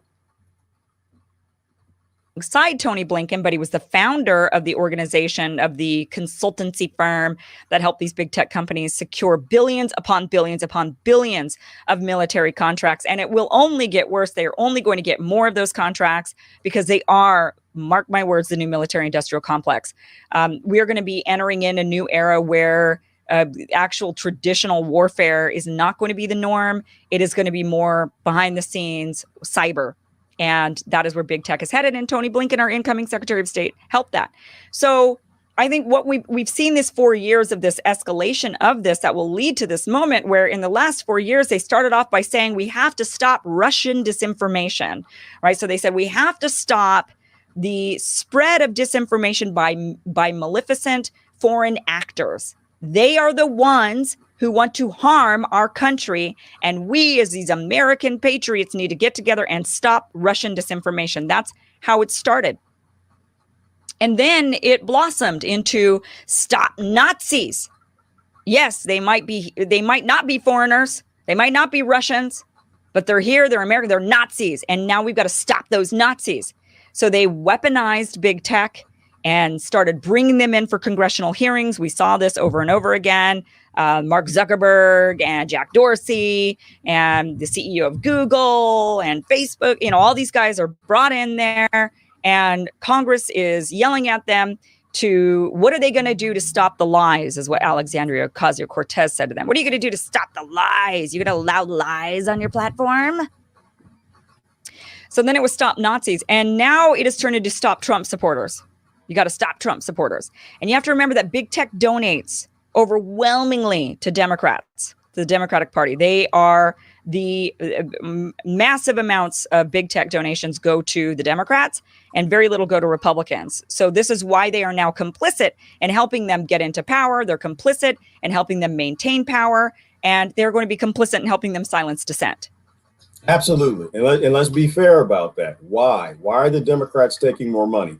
Because whoever comes up with the latest scam for corporations to make billions of dollars taking your rights, get the money first. And so you have two political parties, which is the only place that they're different, is coming up with new ideas to screw you and me. And the Democrats were first to that. Like Reagan was first to tough on crime, and Clinton beat him out of that with the crime bill with Jive and Bowden. The Democrats are first to big tech. Hey, listen, we can sell out even better than y'all. Here's a new plan. We'll let you create a new digital police state so nobody's life will matter. And they run for it. And the Republicans will outdo them. Do y'all see that? Like, it's a play. And, you got to be careful with the words. Like, the only reason the Democrats are at the top right now when it comes to selling out is because they came up with the new scam. But the Republicans, in order for them to stay viable, have to sell out more than the Democrats. And this is how we all get screwed, starting with the Washington, D.C. Act of 1871 made your government a corporation. And then 1913 and 1933, the Federal Reserve Act made it bankrupt. So now not only did its only purpose to exist was for profit, your federal government, the United States Incorporated, it then bankrupted. So now it put a chain on it. The only reason it exists, because the only reason business exists is for profit. and now it is a bankrupt business. So it will do anything that the banks tell it to. This is why you don't have a government. And we need to say that every day, more and more, till people get it. You know, there is no Democrats and Republicans. You have two groups who are pretending to be political parties from within a corporation that doesn't give a damn about politics. It only makes decisions on profit. So we now live in a one narrative nation where any thought outside of the approved narrative is silenced, either directly or indirectly, with smears, by calling it conspiracy theory or disinformation. And believe me, now that the Democrats have control of both chambers, albeit by a slim margin, they are going to be calling for measures that they claim are going to be helped to protect our democracy for reasons of national security. Now, reasons of national security is always the key code language. That phrase, reasons of national security, has been used not only by our government, but by governments around the world in order to strip people of their rights. It was the Patriot Act. Why did we have the Patriot Act? And why did so many people on both sides of the aisle champion the Patriot Act? They were calling for it. Millions of Americans said, yes, this is what I want. I want fewer freedoms. I will give you my freedoms for my safety. You have to remember that demagogues don't come along and typically strip populations of their rights. Populations hand the rights over willingly. This is how it happens. They hand those rights over willingly. They say, please protect me. Please keep me safe. Take my rights. That's okay, because we have to stop Nazis. Now, I don't know about you, but I don't know any Nazis. I've never met a white supremacist in my life, and I am from Idaho. I am an Asian woman, one of the only minorities in my community growing up. And I can tell you, I don't know a single white supremacist. It is a conspiracy theory. Yes. Do they exist? Yes. Are they real? Do they do some harm to people? Yes. Yes, they absolutely exist. And I want to go ahead and answer this one because, oh, look at that. My slave owner, he came in again. That's my old boss. He came through the door again. I used to work for him. Right down the street. He knew the Ku Klux Klan. They used to protest right down the street from her job. So yeah, they exist. They absolutely exist. And the only Ku Klux member man that I know right now, he keeps sending me these blues links. He's a friend on my Facebook. Really, he used to be. I don't know if he's still there. So do they exist? Yeah. But the point is, they use fear of something that is insignificant to get you to praise something that might be horribly significant. And so a global police state is what everybody needs to be in fear of. A few poor people somewhere in Tupelo, Mississippi, that got 4 sheep, a shack, and ain't got nothing, and they point at you because the television tells them that you are the reason why they don't have jobs or something. That's not a threat. A global police state handed to a multi-billionaire who spent all this time all over Africa injecting people who look like you to come over here to do it to you, that's a threat. That's something you might want to think about. William Thompson, that's somebody you might want to think about as well. And so anyway, I don't want to go down that road too far. The whole point is it's a global police state. It's being rolled out. I need to end on this brother right here because so a couple of things I want y'all to watch today. I'll post the links when I'm done, but this is the one right here I think I want to play for you. I gotta go. I gotta get out. I got slavery today. I'm not gonna be doing this. Oh, look at that slavery card. Look at the slavery tool. Look at that right there. There you go. My stuff. That's my stuff. It's my. You can't touch my stuff. It's stolen from Africa. Looks like we're on a roll. I'm fighting. Hyundai is the fastest growing non-luxury SUV. This is how you know who owns things. Whoever plays the most advertisements, that's who you need to not buy stuff from. Here a little bit sooner, but they gave me the wrong dressing room, and I couldn't find any place to put my stuff. And I don't know how you are, but I need a place to put my stuff. So that's what I've been doing back there, just trying to find a place for my stuff. You know how important that is. That's the whole meaning of life, isn't it? Trying to find a place for your stuff. That's all your house is. Your house is just a place for your stuff. If you didn't have so much goddamn stuff, you wouldn't need a house. You could just walk around all the time. That's all your house is. It's a pile of stuff with a cover on it. You see that when you take off in an airplane and you look down and you see everybody's got a little pile of stuff. Everybody's got their own pile of stuff. And when you leave your stuff, you got to lock it up. Wouldn't want somebody to come by and take some of your stuff. They always take the good stuff. They don't bother with that crap you're saving. Ain't nobody interested in your 4th grade arithmetic papers. They're looking for the good stuff. That's all your house is. It's a place to keep your stuff while you go out and get more stuff. Now, sometimes you've got to move. You got to get a bigger house. Why? Too much stuff. You've got to move all your stuff and maybe put some of your stuff in storage. Imagine that. There's a whole industry based on keeping an eye on your stuff. Enough about your stuff. Let's talk about other people's stuff. Did you ever notice when you go to somebody else's house, you never quite feel 100% at home? You know why? No room for your stuff. Somebody else's stuff is all over the place. And what awful stuff it is. Where did they get this stuff? And if you have to stay overnight at someone's house, you know, unexpectedly, and they give you a little room to sleep in that they don't use that often, someone died in it 11 years ago, and they haven't moved any of his stuff. Or wherever they give you to sleep, usually right near the bed, there's a dresser, and there's never any room on the dresser for your stuff. Someone else's shit is on the dresser. Have you noticed that their stuff is shit and your shit is stuff? Get that off of there. Now, sometimes you go on vacation, you gotta bring some of your stuff with you. You can't bring all your stuff, just the stuff you really like. The stuff that fits you well that month. Let's say you're gonna go to Honolulu. You're gonna go all the way to Honolulu. You gotta take 2 big bags of stuff, plus your carry-on stuff, plus the stuff in your pockets. You get all the way to Honolulu and you get in your hotel room and you start to put away your stuff. That's the first thing you do in a hotel room is put away your stuff. I'll put some stuff in here, put some stuff down there. Here's another place for some stuff here. I'll put some stuff over there. You put your stuff over there. I'll put my stuff over here. Here's another place for some stuff. Hey, we got more places than we've got stuff. We're going to have to buy more stuff. It's funny because it's true, and we all did it. Don't be lying. We all did the colonizer. Stole stuff from all over the planet. Your stuff away, and you know that you're thousands of miles from home, and you don't quite feel at ease, but you know that you must be okay because you do have some of your stuff with you. And you relax in Honolulu on that basis.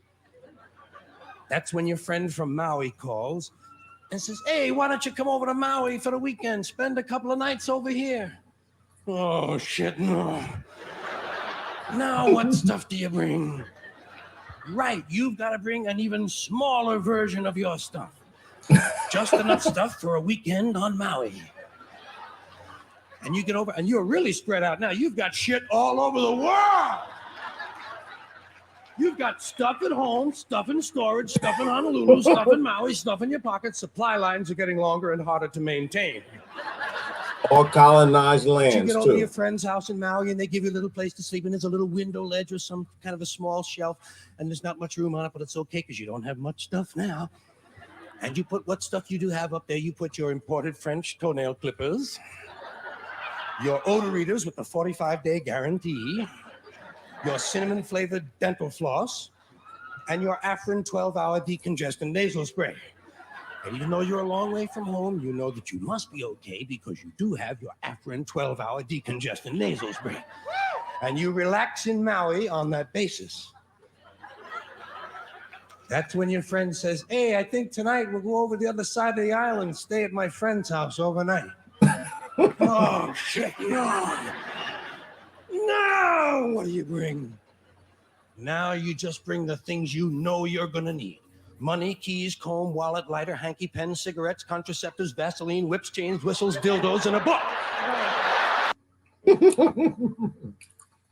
Good grammar and spelling are important. So anyways, Gerard, but if you want to write essays that inspire... Here's where I'm getting to, is consumerism. Stuff. It's all about stuff. They convince you to take in this colonized world full of stuff. Wall Street is a black market full of stolen stuff. And you get that, you put it in your house. This is why war exists. This is why billionaires buy corporations in the Pentagon to go steal and blow up things from indigenous people to steal more stuff. It's not your stuff, it's stolen. All right. We can build a new world. But we got to start to be willing to grow up and stop being this dude right here at the age of 57 talking about, That's my stuff. That's my stuff. You're touching my stuff. That's why you got politics. You got people who do mob violence over stuff, arguing about those at the top who create artificial scarcity laws that go blow up and colonize other countries and don't bring it home to share with you so you can argue with other people for your stuff. Anyways, Gerard, I gotta go. Y'all have a great day. Love y'all to death. I am out. Bye-bye. That's my stuff.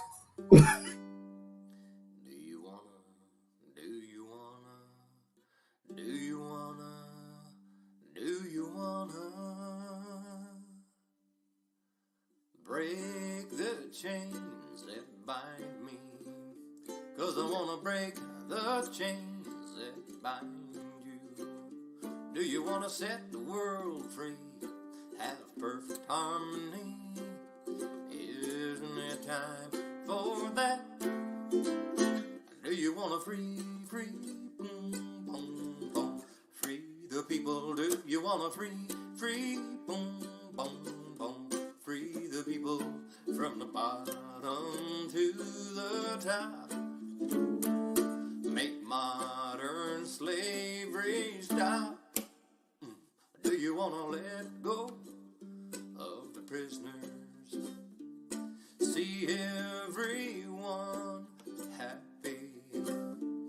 We can have this and more if we open up the doors. Well, what do you think about that? Do you wanna free, boom, boom, free the people? Do you wanna free, boom, boom, boom, free the people and Mother Nature too? Close down all the zoos.